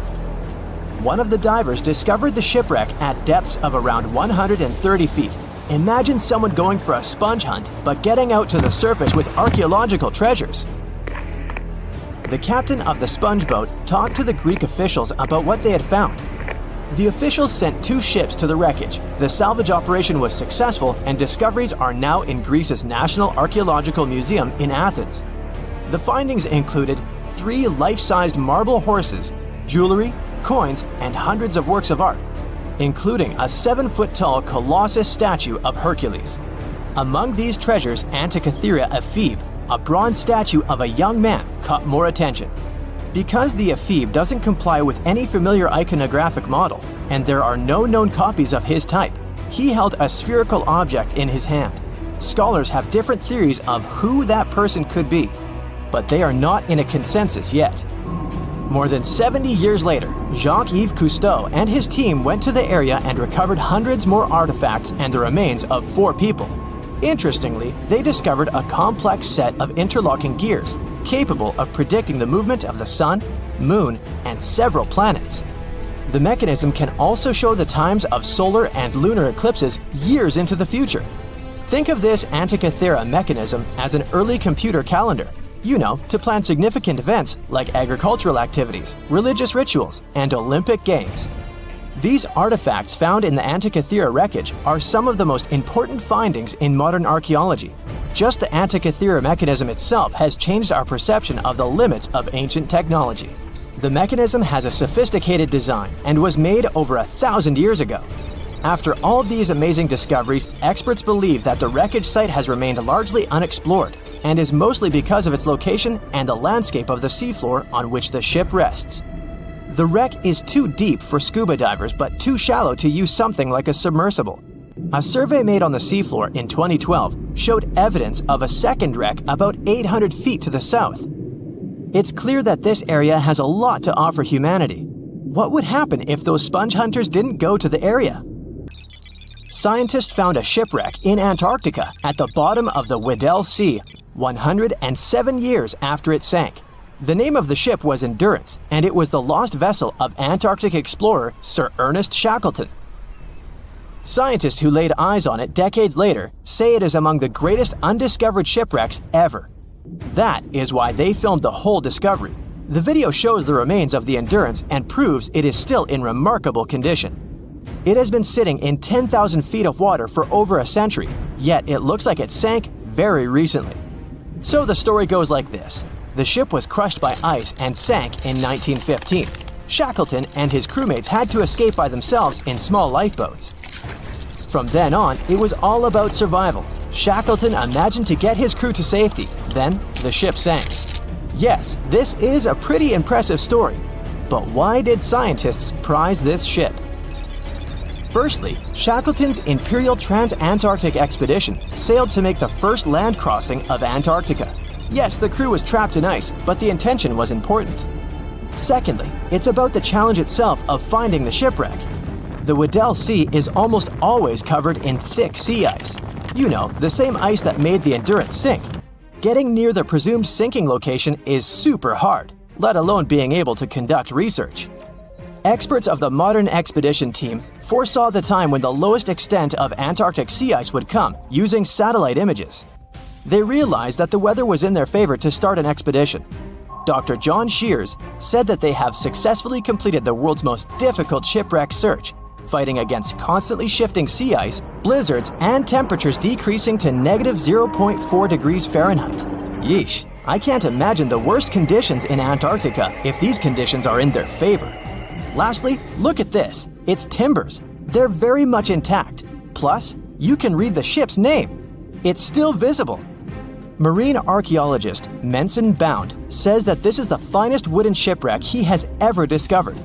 He has 50 years of career experience, so I believe the guy.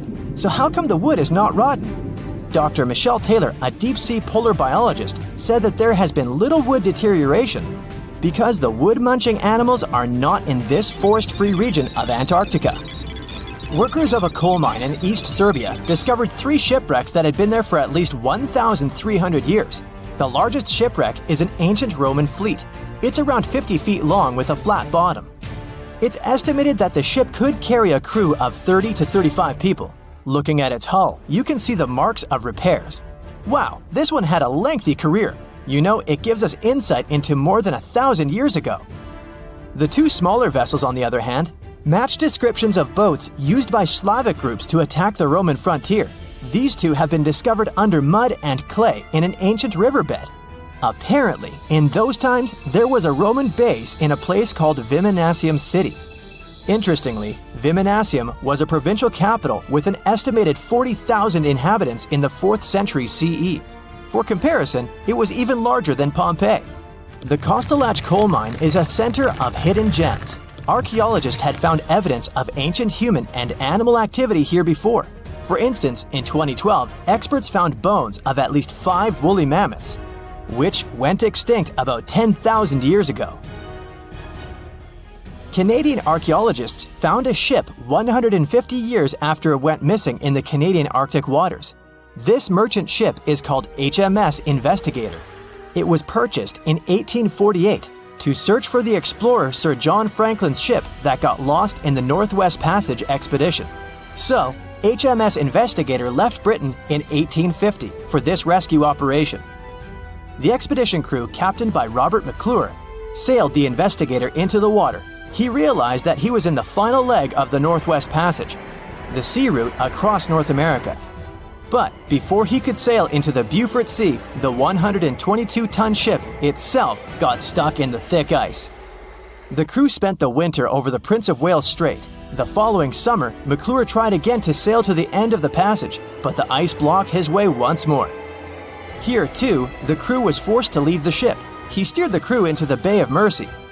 There, they were to remain until 1853 when the crew of the HMS Resolute rescued them.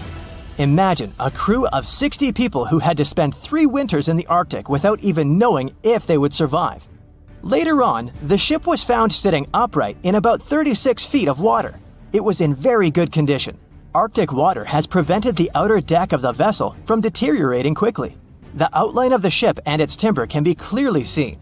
Plus, archaeologists have uncovered artifacts on land left by the sailors. They had unloaded everything before abandoning the Investigator. 3 sailor graves and 1 British naval shipwreck had also been discovered in the area. I wonder what else they could find there. Wow, it's the only place where 1 minute you're learning 17 natural ways how to get rid of houseflies, and the next, you're taking an epic journey straight into a black hole. More than 10 billion, with a B, views in total. That's 47 billion minutes watched, or more than 70,000 years. That's all the way back to the Ice Age. No, I wasn't around then. 40,000 videos, hundreds of topics, and most importantly you, a whole 44 million of you. Our viewers. We could populate an entire country if we wanted to. We'd like to continue helping you learn and giving you useful skill improvement tips. Got a thirst for knowledge? We've prepared 4 masterclasses on creating a 2D character animation from scratch, 10 hours of video lessons, practical tasks using professional software, and additional materials that you can use with your own projects. Get the full course now and create your own animated masterpiece. Do you know the feeling when you've been trying to solve one mystery for your entire life? Nope? Well, Detective Anderson does. During almost 30 years of working for the police, he solved many riddles, caught hundreds of robbers, and helped save thousands of lives. There's a huge number of successfully solved cases on his record. At the age of 25, he caught a thief who changed his own face with plastic surgery once a year. When Anderson was 30, prisoners started breaking from jails all over the world. The detective successfully solved this case. At the age of 38, he discovered the secret base of a forbidden order in a volcano's mouth. By his 50s, he managed to explain all the most inexplicable things in the world. But there was something he couldn't solve. These were 2 mysteries from the 50s, cases of missing planes. All these years, Anderson has been scrolling through the details of this puzzle. Unfortunately, he was too young when this story began. All he had were guesses and notes. But today, a sudden thought struck him. For the first time in many years, he felt that he could finally solve this mystery. But to do this, he had to immerse himself in this story again. So he opened the closet and pulled out 2 old magazines with detailed articles about these incidents. The first one happened in the summer of 1955. July 1st, Pan Am Flight 914 was about to depart from New York Airport with 61 people on board. The plane model was a Douglas DC-4. It differed from modern aircraft, having giant propellers instead of turbines. So, all passengers fastened their seatbelts. The plane started taxiing down the runway, sped up, and took off. It went high into the sky and out of sight. Its destination was Florida. The flight time would be 3 hours. Dispatching services were watching the plane on their radar when suddenly, Pan Am 914 disappeared. The operator tried to contact the pilot but received no response. New York reported this to Florida. They said they couldn't see the plane either. Usually, pilots notify via radio if a plane crashes or gets into a storm. But this time, just nothing. After several unsuccessful attempts to establish the connection, they deployed large-scale search operations. Communication with the plane was interrupted when it was flying over the Atlantic Ocean. Therefore, the air company had to admit the aircraft crashed into the water. But this version had no proof. When planes fall that way, rescuers find floating debris. Some parts of the cabin or luggage always get to the surface. This time, rescuers found nothing. The plane didn't transmit any distress signals and didn't leave any traces of the crash. It seemed like it just disappeared into thin air. People forgot about this disaster for 37 years. And then, something bizarre happened. 1992, Venezuela, Caracas Airport. The control tower received a signal about an unknown aircraft approaching them. It was weird because it wasn't supposed to be there. There were no flights scheduled for that time. The plane was landing. The dispatcher and the rest of the airport staff understood that something was wrong here. The plane looked old, with huge propellers instead of turbines. After landing, the pilot contacted the airport. Where are we? The dispatcher asked him to identify himself. A few seconds later, he received an answer. We are Pan Am Flight 914, departed from New York to Florida, with a crew of 4 people and 57 passengers on board. The dispatcher didn't know what to do next. He and the airport staff understood what kind of plane they were looking at. What was this plane doing 37 years later, and almost 1,240 miles away from its destination? After a few seconds, the startled dispatcher turned on the microphone and said, It is September 9th, 1992. You know that? A long pause followed. Then, the pilot responded in a panic. Oh no. Jimmy, where are we? No! Stay away! Let's go now! The airport staff saw the pilot waving his hands in horror through the glass. Then, he started the engines and took the plane to the runway. Pan Am 914 increased its speed and took off. The dispatcher tried to stop him, but the pilot didn't respond. The plane disappeared into the sky, and no one else had heard of it since that day. Detective Anderson finished reading the article. He frowned and looked out the window. Raindrops were hitting the glass. The storm outside perfectly depicted what was happening in his mind at that moment. He seemed to know what had happened to that plane. All the clues were there, lying right in front of his eyes. But to know for sure, Anderson had to move on to the next case. It was another article, dated 1989. It happened in 1954. Santiago Airlines Flight 513 took off from West Germany Airport. The plane was due to land in Brazil in 18 hours. There were 88 passengers and 4 crew members on board. The plane hid behind the clouds and disappeared from all radar. Air traffic controllers were trying to contact the pilots, but didn't receive a response. 18 hours later, they called the airport in Brazil. Those dispatchers couldn't confirm this plane's landing and couldn't contact the pilots either. The search operation lasted for several months, but they found nothing.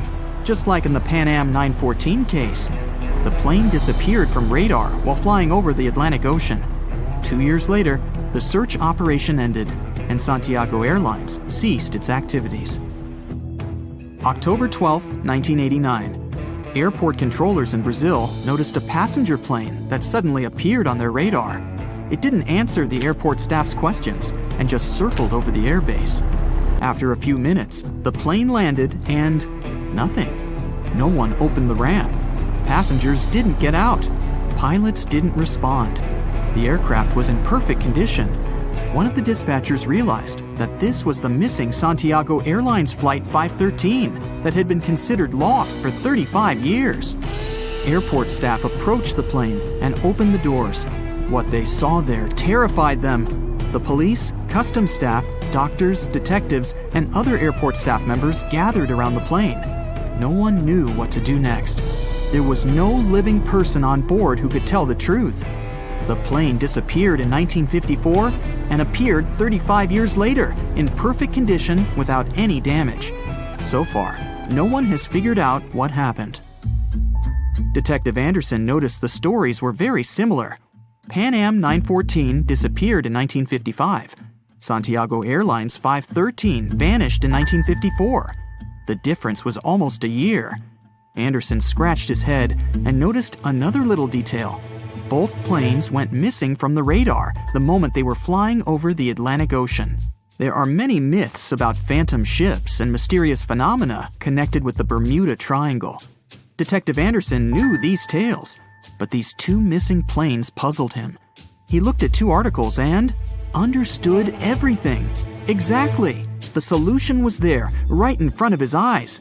Both stories were written in the same newspaper. There was no real dispatcher who communicated with the planes. Nothing was known about the passengers. No newspapers except this one published news about these missing aircraft.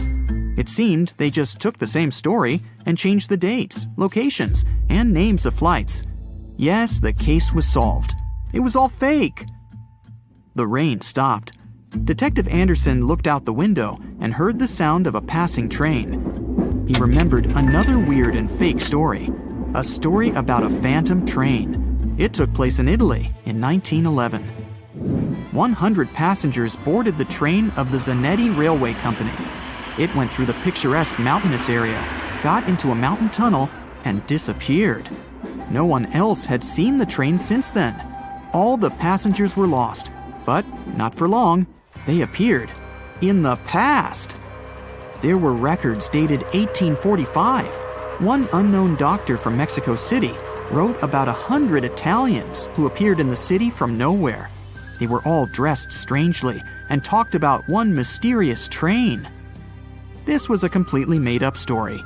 There was no proof or records about this train and the people who got into the past. A loud sound interrupted his thoughts. Detective Anderson picked up the phone. He was silently listening to the person on the other end of the line. A minute later, he answered, "Yes." The detective put the phone down. It was a new mystery for him. In the Sahara Desert, the locals noticed a huge ship lost in the South Pacific 27 years ago. There was no crew on board, no cargo, and no flags.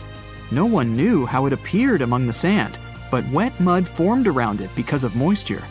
It seemed like the ship had just teleported there from the water. Perfect! No fakes this time. Detective Anderson put on his hat and left the office. But this story is for another video. Just one day without sleep reduces your reaction speed, weakens your analytical skills, and causes stress. After 3 days without sleep, a person can feel irritable and their cognitive abilities decrease. A week without sleep can result in serious problems with your entire body. You no longer feel the difference between reality and imagination and have absolutely no idea what's happening around you. But in January of 1964, a young guy managed to stay awake for more than 11 days. And at the end of this period, he felt quite normal. This is the longest a person went without sleep. This event was even included in the Guinness Book of Records. It also allowed scientists to learn a lot about the structure of the human brain. It started at the end of December of 1963. Two school students, 17-year-old Randy Gardner and his friend, started to think about an idea for a school science project. The friends quickly decided they would experiment with sleep. The goal was to stay awake for as long as possible and break the previous record. It was set by a DJ who managed to work for 260 hours straight. This is almost a full 11 days. Loud music and constant movement kept the DJ awake. But for Randy, it would be difficult to keep himself busy, especially at night. Initially, the topic of the project was the influence of insomnia on all kinds of people's abilities. But the guys quickly realized they didn't have the right equipment for a full-fledged study. That's why they decided to find out how sleep deprivation affects cognitive abilities, as well as basketball skills. Randy was supposed to stay active, and his friend tried to do everything to keep him awake. In the beginning, everything went well. Randy's friend kept a diary to record the smallest changes in Randy's body. The first 2 days were quite simple for Randy. He was constantly on his feet and didn't go to bed. He felt pleasant excitement, had fun, and did sports. Throughout all that time, his friend made notes in the diary. But on the third day, the friend found himself sleeping against the wall. He had dozed off while writing notes. Luckily, Randy managed to stay awake. The guys quickly realized they couldn't cope with this without additional help. They called a third friend and wrote an article for a San Diego newspaper. William Dement from Stanford University saw the article and got interested in this experiment. At that time, Dement was probably the only person in the world who studied the phenomenon of sleep. He immediately packed a suitcase and went to visit Randy. That's how 4 people got involved in the experiment. They tested Randy's sense of taste, hearing, and sense of smell. After 3 days, his cognitive and sensory abilities began to decline. The following morning, Randy felt nauseous. He walked around the house and found some citrus fruit. The smell of tangerines and oranges helped him get rid of the unpleasant sensations. The friends only slept one at a time. They never let Randy get bored. If he closed his eyes for even a second, sleep would instantly engulf him. One day, they played basketball for hours on end, and the next day, they went bowling. Once night fell, things got worse. At night, no one knew what to do. It was boring and difficult to keep Randy awake. Surprisingly, even after a week without sleep, Randy showed excellent results in basketball. He played even better than his friends. Also, his speech seemed clear and logical. By this time, most American newspapers had been writing about the experiment. Randy had become a celebrity, and it helped him stay awake. Other scientists came to observe the experiment. With the help of math exercises, they tested Randy's intellectual abilities, and that's where he showed poor results. He was solving a math problem when he forgot what was happening and what he was doing. The researchers also scanned the guy's brain and recorded its activity. Eventually, the experiment was nearing the end. In a few hours, Randy was going to break the previous record. He hadn't slept for almost 11 days. The scientists decided to take Randy to a special hospital to see how his brain would behave during sleep. On January 8, 1964, at 2 a.m., the new record was set. Randy hadn't slept for 264 hours. Finally, he could go to bed. The researchers attached electrodes to his head to observe his brain activity. Randy fell into a deep sleep. Several hours passed. He woke up, went to the bathroom, then went back to bed. It lasted 8 hours, 10 hours. Randy woke up only at the beginning of the 15th hour of sleep and just went to school. Everyone was shocked. It seemed this tricky experiment had no negative consequences. Randy continued to study as before, played basketball, and spent time with his friends. Meanwhile, scientists were studying the results of their research. It turned out that throughout all this time, Randy's brain kept napping. This meant that different parts of his brain slept one by one. When the guy played basketball, his analytical abilities were off.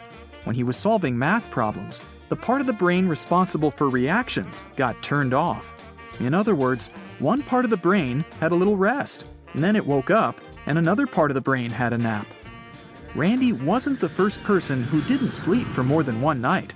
Previously, the human brain had already experienced a lack of sleep and learned to rest in parts, distributing its resources evenly.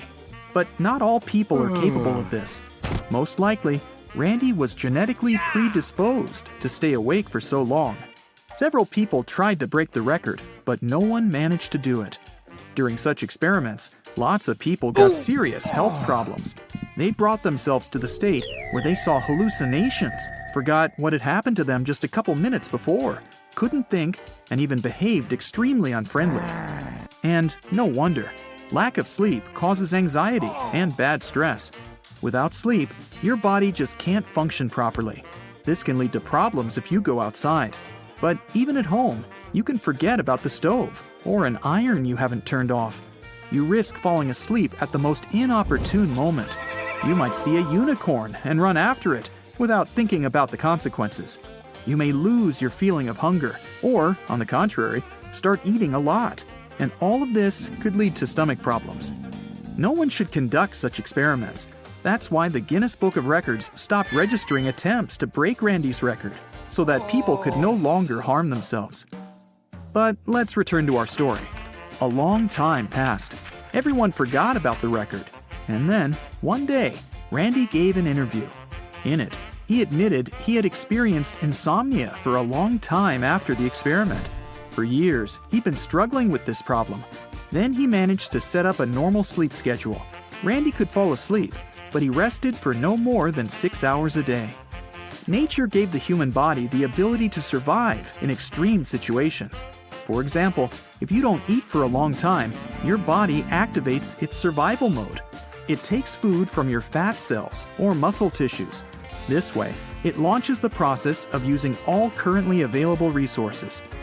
A person can live without food for several weeks and without water for several days. As soon as a person gets food and water, their body recovers. The same goes for endurance. For thousands of years, people ran to survive. Our heart has learned to withstand enormous loads.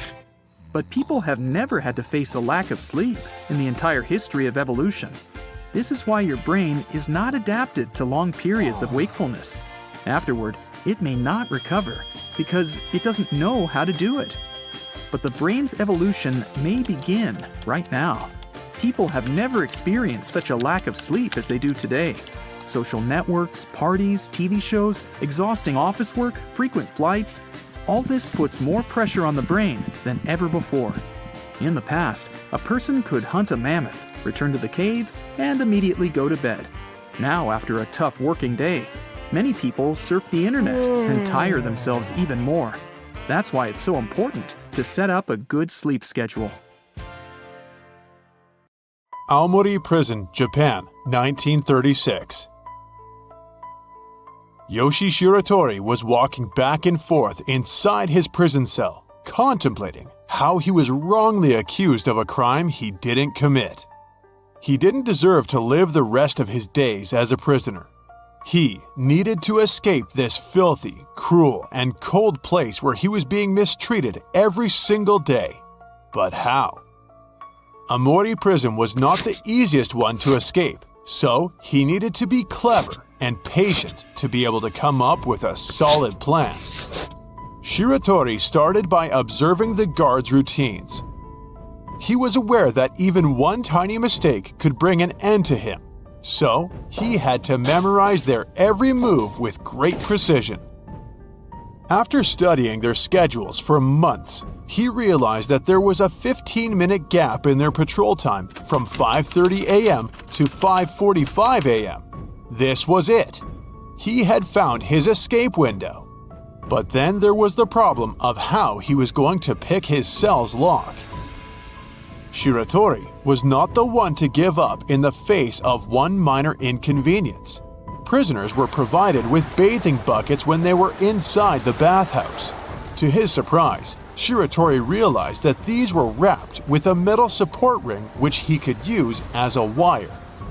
So, one day, he smuggled one back into his cell and waited for his moment to freedom. When the clock struck 5:30 a.m. and the coast was finally clear, Shiratori made his move. His hands were shaking due to the cold as he tried to pick the lock, and the fear of getting caught did not help either. It took him a few minutes, but he was finally able to kick his cell door open and run to his freedom. At 5:45 a.m., guards returned and checked his cell. To them, everything looked normal. Shiratori was sound asleep in his bed. But of course, what they didn't realize was the fact that it was not actually him who was under the blanket. Before he left, Shiratori had placed pieces of floorboard onto his futon to trick the guards to buy himself more time. So, nobody suspected anything until the next morning. But by then, Shiratori was long gone. However, this was only the beginning of Shiratori's story, who would later be known as the legendary prison break magician. 3 days after his first escape, Shiratori got caught again while trying to steal supplies from a hospital. And just like that, he was back in prison. This time, he was sentenced to life for his escape attempt. He had no hopes to see his wife and daughter ever again. All those months of planning were for nothing. And on top of everything, in 1942, he got transferred to Akita prison, where the conditions were even harsher than before. The guards who had heard about his escape attempt were determined to make an example out of him. In addition to all the extreme manual labor he had to do, he was forced to sleep on the hard concrete floor during the severe winter cold. And when he wasn't working, he was placed into solitary confinement for extended periods of time to make sure he could never attempt anything funny. You see, this isolation cell was specially designed to keep escape artists from escaping. It was very small, had a very high ceiling, and smooth copper walls that would make it impossible to climb. In addition, there was no sunlight whatsoever. The only window in the cell was the small one located in the ceiling. And on top of everything, Shiratori was handcuffed and mistreated by the guards at all times. However, one of them, Kobayashi, took pity on him and was concerned for his well-being. That's why he checked up on him from time to time, which made his miserable life a bit more bearable inside this awful place. On the stormy night of June 15th, at around midnight, the guards peered into the solitary cell and couldn't believe their eyes. Shiratori was nowhere to be found, and all that was left were his handcuffs. But how did he do it? First of all, Shiratori knew all the tricks to get out of cuffs, so they simply didn't work on him. Once his hands were free, by pressing his palms and soles of his feet on the smooth copper walls, he climbed the unclimbable wall with ease. The ceiling window was sealed, but Shiratori noticed that the wooden framing around it started to rot. So, night after night, he climbed there when the guards weren't looking and loosened the framing bit by bit. He finally succeeded in breaking the rusted fittings. However, he waited until one stormy night so that when he was out, no one would be able to hear his footsteps on the roof. 3 months later, Shiratori knocked on the door of the person whom he thought to be his friend, Kobayashi. He wanted him to stand by his side as he fought against the corrupt prison system. Since he was the only guard who respected him, Shiratori felt like he could trust him to do the right thing. But this was a big mistake. When Shiratori went to the bathroom, Kobayashi wasted no time informing the authorities that he was there. So, Shiratori was arrested and sent back to prison for a third time. Since he became something of a legend at this point, the authorities wanted to make sure he could not escape for a third time. So, they sent him to the most notorious and high-security Abashiri prison. It was in the northern part of the country and got plenty of snow, so no prisoner dared escape it with their thin uniforms. At first, he was thrown into an open cell exposed to the extreme cold while still wearing his summer prison uniform, and the guards were awful to him. One time, he got so angry that he broke his handcuffs in front of them, but that just made things even worse. He got locked in a cell wearing heavy iron restraints fitted around his ankles and wrists, which required 2 hours to unlock by a blacksmith. Shiratori vowed to escape, but this time, it all seemed impossible. Yet again, he found a way. Every day when the guards delivered prisoners their meals, Shiratori would drip his miso soup on his iron shackles as well as the food slot on his cell door. This ever so slowly wore down the metal, and finally, he was able to slip out of the chains. The hole, however, was still too small to fit a person, so Shiratori dislocated his own shoulder to slip through the hatch. He was a free man once more, as well as the first man to ever escape Abashiri prison. He went into hiding for over a year, but was caught again after he had a fight with a farmer for stealing a tomato from his farm. Authorities were not going to leave anything to chance now, and they locked him up at the Sapporo prison. The only opening in his cell was smaller than his head, and there were guards standing in front of it 24 hours a day. So, you can imagine the shock they felt when they couldn't find Shiratori there one day. This time, Shiratori managed to escape by digging a tunnel right under his bed using a miso soup bowl. He was a free man for a year until one day an officer sat next to him on a park bench. He didn't realize his true identity, but Shiratori was so moved by his kind attitude that he decided to reveal himself. He was arrested once again, but this time, having reviewed his case, the court revoked the harsh conditions of his sentence and sent him to the more comfortable Fuchu prison in Tokyo, where he was released even earlier for good behavior.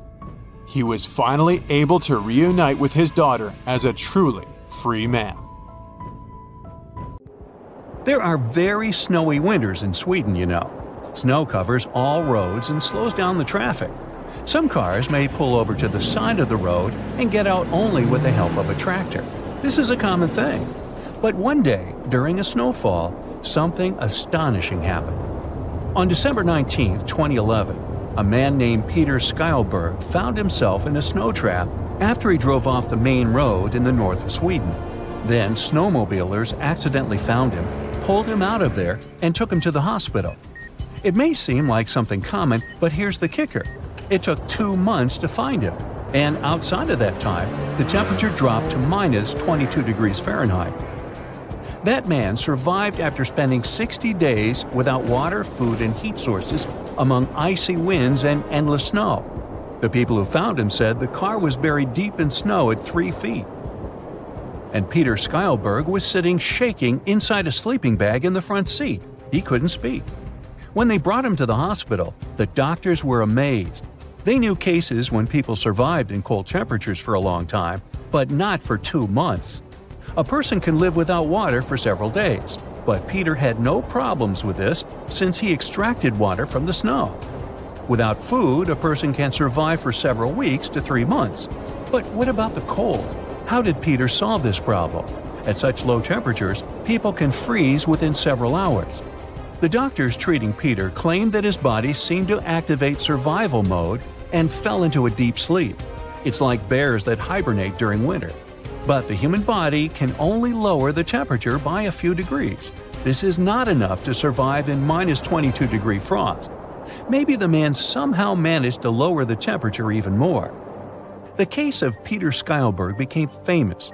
Doctors and scientists from all over the world put forward their hypotheses about how this man managed to survive. No one could give the exact reason. Many people claimed it was just a real miracle. Others believed it was the result of several factors combined together. One of these factors is the sleeping bag. It helps keep your body heat better, so your temperature may not drop for a long time inside the bag. Another factor that probably played the key role was the igloo effect. Indigenous peoples living at the North Pole make their homes out of ice and snow. You've probably seen these round houses on the internet or in the movies. It's not warm inside them, but it doesn't let the cold in. The particular design of these houses helps keep the accumulated heat inside. Igloos can protect from strong winds, but it's possible to survive inside them only if you're wearing warm clothes. Perhaps Peter's car turned into such a house. Snow clung to it from all sides and blocked the heat inside. Many people wondered why he hadn't tried to get out and find help. But seems like Peter did the right thing. It's pretty dangerous to go out in such conditions. You don't know where you are, it's freezing cold, and there's a blizzard. Let's say you get out of the car and try to get to the nearest road. You fail and come back. But you can't find your car because the snow has covered it.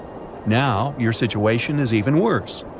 The only option is to start digging snow and make an igloo. If you have warm clothes, an igloo will help you to keep warm and gain some time. But the right solution is to stay inside the car and wait for the rescuers, especially if you don't know where you are. If you don't have communication or signal lights, then try to make a fire. Smoke can attract the attention of people passing on the nearest road. Peter Skylberg spent some time in the hospital, regained strength, and was cured. Now, it's much safer to be in a closed cold room or an igloo during the cold. However, if you're stuck in a severe frost without warm clothes, you have about 30 minutes to 2 hours, maybe even less if you don't move. But in 1980, a miracle happened that shocked people and doctors all over the U.S. 19-year-old Jean Hilliard was driving home at night to the small town of Lengby. She lost control and ended up in a ditch. The girl decided to walk to her friend. She then saw her friend's house, but she didn't get there. She got too weak and fainted. Suddenly, Jean fell and lost consciousness near her friend's house. Jean Hilliard was wearing a light winter coat, cowboy boots, and pants, so she wasn't quite prepared for harsh winter conditions. There was a strong blizzard and snowfall outside, so no one noticed her.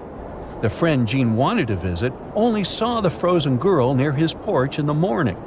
Jean Hilliard had been lying there for 6 hours. Her body was hard and cold, as if it were made of rubber. Her eyes looked as if they were made of glass. The man who noticed the girl was sure she wasn't alive. But then, he saw bubbles of moisture from her nose. The girl was breathing. He got the girl to the hospital. Her body wouldn't bend, so putting the girl in the car was problematic. The doctors immediately rushed to help Jean, but that wasn't easy. They couldn't even make any injections, as the needles would constantly break. The muscles were too stiff and frozen. Her body activated emergency mode and stopped supplying muscles and soft tissues with blood. All the red liquid was directed at the vital organs. Also, in emergency mode, our organism can slow down all internal processes of the body. The heart starts pounding slower, the lungs consume less oxygen, and the metabolism nearly stops. Such energy savings helped the girl to survive. But the doctors were more surprised that Jean didn't get any serious troubles. She got frostbite, but the ice crystals didn't destroy her skin and soft tissues. Doctors decided to warm the girl with a bunch of heating pads. Then they finally managed to inject medications. A few hours later, she regained consciousness. The test showed that Jean was in perfect health. Meanwhile, you can get into a severe trap not only in nature and bad weather. You can get stuck in an elevator in a building full of people in Manhattan, and no one will know about it. This happened in 1999 with Nicholas White. The 34-year-old manager was working late in the office and decided to take a break. After getting some fresh air outside, Nicholas called the elevator to go back to the 43rd floor. But he got trapped in the elevator. It was already quite late, and almost all the workers had left the building. But the worst thing was that it was Friday night. Nicholas had no phone, no food, and no water. He pressed the emergency call button, but no one answered him. The cameras worked perfectly, but the guards didn't see him. The building was basically empty.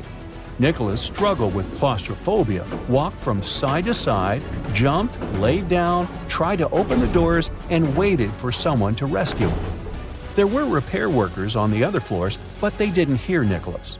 Also, his colleagues stayed in the office where he worked. They were sure that Nicholas had just gone home.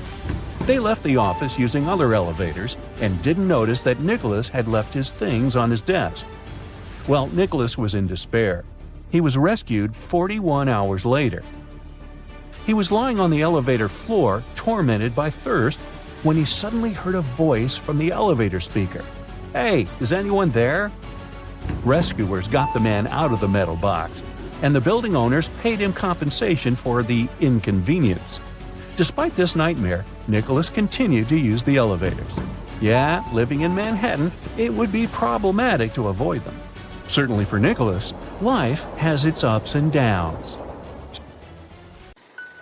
Not many survival stories can rival the miracle that happened to Marine Lieutenant Colonel William Henry Rankin in 1959. See for yourself. One bad day, this man nearly drowned, falling from the sky. Are you saying that it sounds too paradoxical to be true? Then take a seat. I'll tell you a story. It was July 26, 1959. when Rankin was piloting his F-8 Crusader, a single-engine supersonic aircraft, along the North Carolina coast. It was a high-altitude flight, and Rankin, together with his wingman, Navy Lieutenant Herbert Nolan, were flying at the height of more than 47,000 feet. Their jets, nicknamed Candy Stripers because of their unusual orange and silver-gray coloring, were moving through the air smoothly and lightning fast. The only thing that could cause some trouble was a storm that was raging far beneath the plains. But now, it didn't present any threat. However, the pilots were supposed to pass through this storm on their way to the Marine Air Base in Beaufort, South Carolina. Things took a turn for the worse when the aircraft was approximately 9 miles and mere minutes away from the military base. Suddenly, Rankin's engine quit, and the fire warning light switched on. Unable to restart the engine that had lost all power, the man knew he didn't have many options. That's why, desperately trying to keep his plane from gaining speed and going into a complete nosedive, Rankin radioed his partner. Engine failure? I have to eject. It was a terrifying decision since the altitude was too extreme and the Marine didn't have a pressure suit. The only thing that could help him survive was an oxygen mask with a limited oxygen supply. In any case, the pilot didn't have a choice. Without hesitation, he pulled the overhead handle that triggered the ejection, and in no time, he was in the air, and his plane disappeared in the clouds below. Now Rankin was in a free fall at a height of 40,000 feet, with a temperature of minus 65 degrees F. Usually, sport skydivers make their jumps from a height of 3,500 to 10,000 feet. Only highly experienced experts jump from altitudes higher than 15,000 feet. Even then, it can lead to serious complications if they don't have all the necessary equipment, including a pressure suit, which, as you remember, Rankin didn't have. That means that when the man found himself in the air at such an unprecedented height, he experienced severe decompression. It felt as if his stomach had increased to twice its size, and his nose seemed like it was about to explode. His eyes, ears, and mouth started to bleed. For several blood-curdling moments, the Marine was sure that the decompression would finish him right away. Little did he know, he had a much more severe trial ahead. Rankin continued falling, and all he could feel besides all-encompassing fear was the shocking cold. His wrists and ankles were burning as if someone had put ice directly on his skin. He'd lost one of his gloves while leaving the plane, and his left hand felt completely numb, and to make matters even worse, he was still in free fall. Of course, the pilot had a parachute, but it was supposed to deploy automatically at an altitude of 10,000 feet, and even if Rankin had decided to open it, he simply wouldn't have been able to do this. That's why, in a matter of seconds and at a dizzying speed, the man hit the very storm he'd been piloting his plane over just minutes before. And that's when another calamity happened.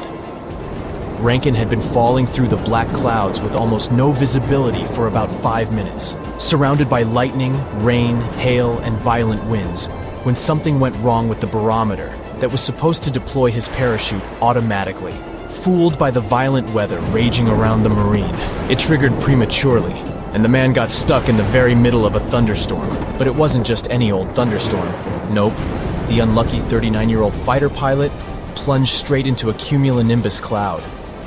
These clouds, which often look like huge puffy mushrooms, are incredibly dense and tend to appear in areas where the atmosphere is extremely unstable. Also, such clouds are vertical, and the peaks of the most monstrous ones can reach the height of 70,000 feet. The taller the cumulonimbus cloud is, the more unstable and violent it is inside.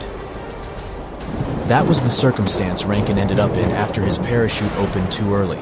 Conversely, even if his parachute had deployed at the supposed altitude of 10,000 feet, the man would still have been sucked back up into the cloud with the updraft.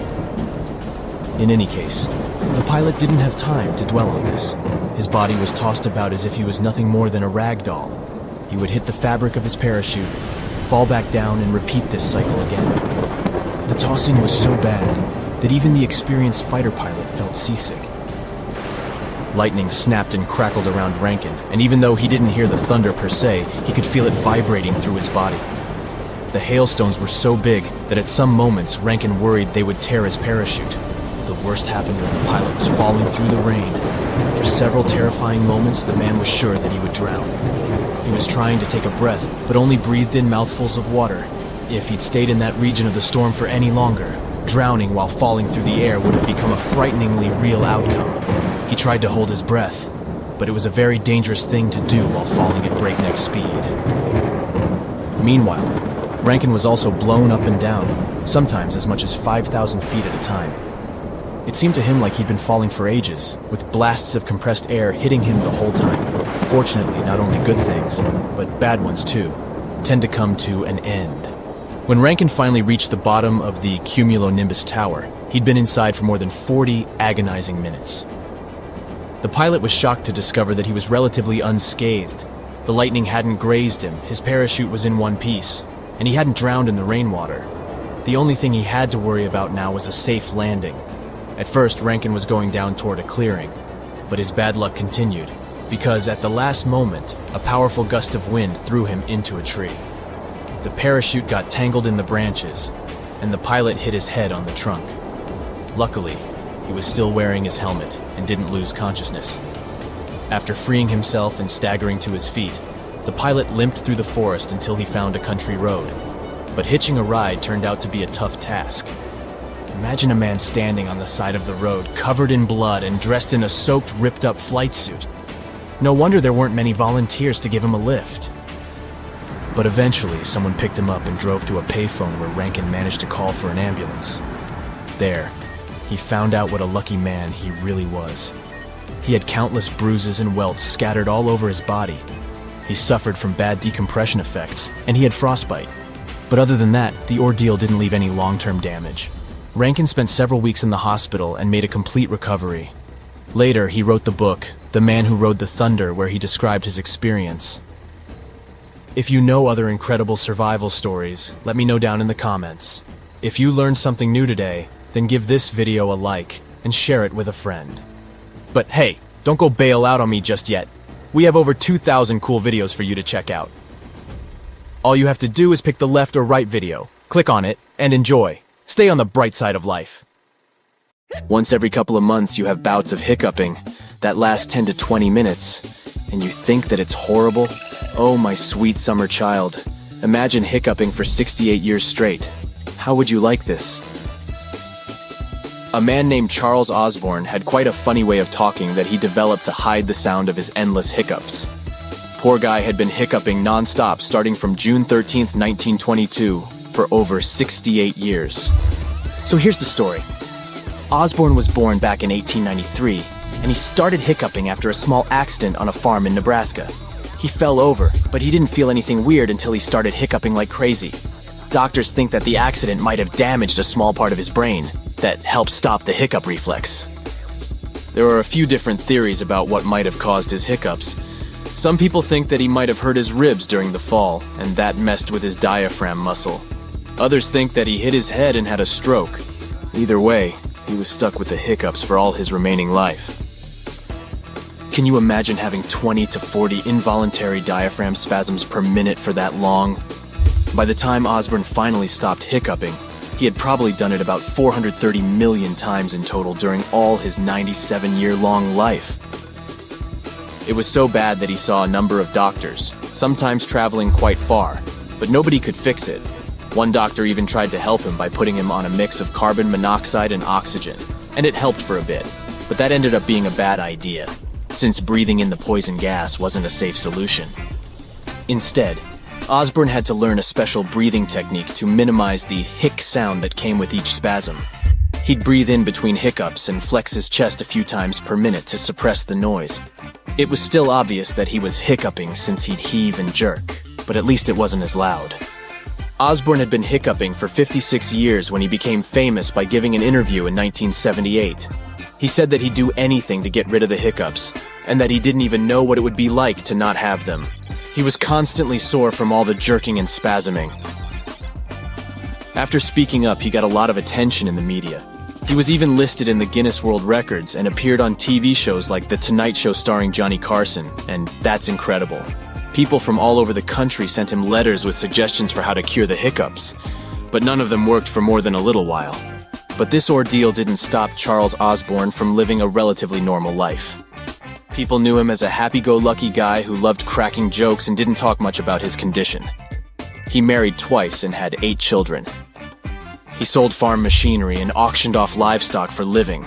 In 1990, for reasons that are still a mystery, Osborne's hiccups suddenly stopped after over 6 decades. Unfortunately, he passed away just a year later. I bet, however, that his last months were really happy because they were finally hiccup-free. Despite all the medical advancements made since Osborne's time, there is still no surefire way to cure prolonged hiccuping. Hiccups are a strange phenomenon that have been around since the dawn of mammalian existence. We still don't fully understand why they happen or what purpose they serve. Researchers are slowly uncovering the answers to 2 key questions. Why do hiccups occur in the first place, and how can we stop them? Hiccups are a reflex action, similar to the way your leg jerks when a doctor taps your knee with a hammer. This reflex is found in many mammals, from household pets like dogs and cats to larger animals like horses and rabbits. When you hiccup, a nerve signal travels from your diaphragm, which is the muscle located at the bottom of your lungs, to your brain and back again.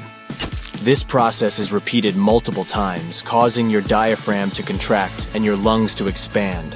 However, in the middle of the inhale, a reflex causes your epiglottis, which is a flap of tissue that sits at the top of your throat, to suddenly snap shut, creating the characteristic hic sound. This is how the sudden closure of vocal cords sounds. This cycle continues until the reflex is interrupted by something like holding your breath or drinking water. Hiccuping is caused by the phrenic nerve, which is a long and oddly shaped cord that goes from the chest to the diaphragm. It first appeared in mammals' ancestors that were fish-like, but theirs was shorter and connected straight to the gills next to the brain instead of going all the way to the diaphragm. The reflex of hiccups might have been useful for amphibians that lived on land, as they needed to switch between breathing underwater with gills and breathing in the air with lungs. The epiglottis flap closed and thus sent water into their mouth and gills, keeping it from going to lungs.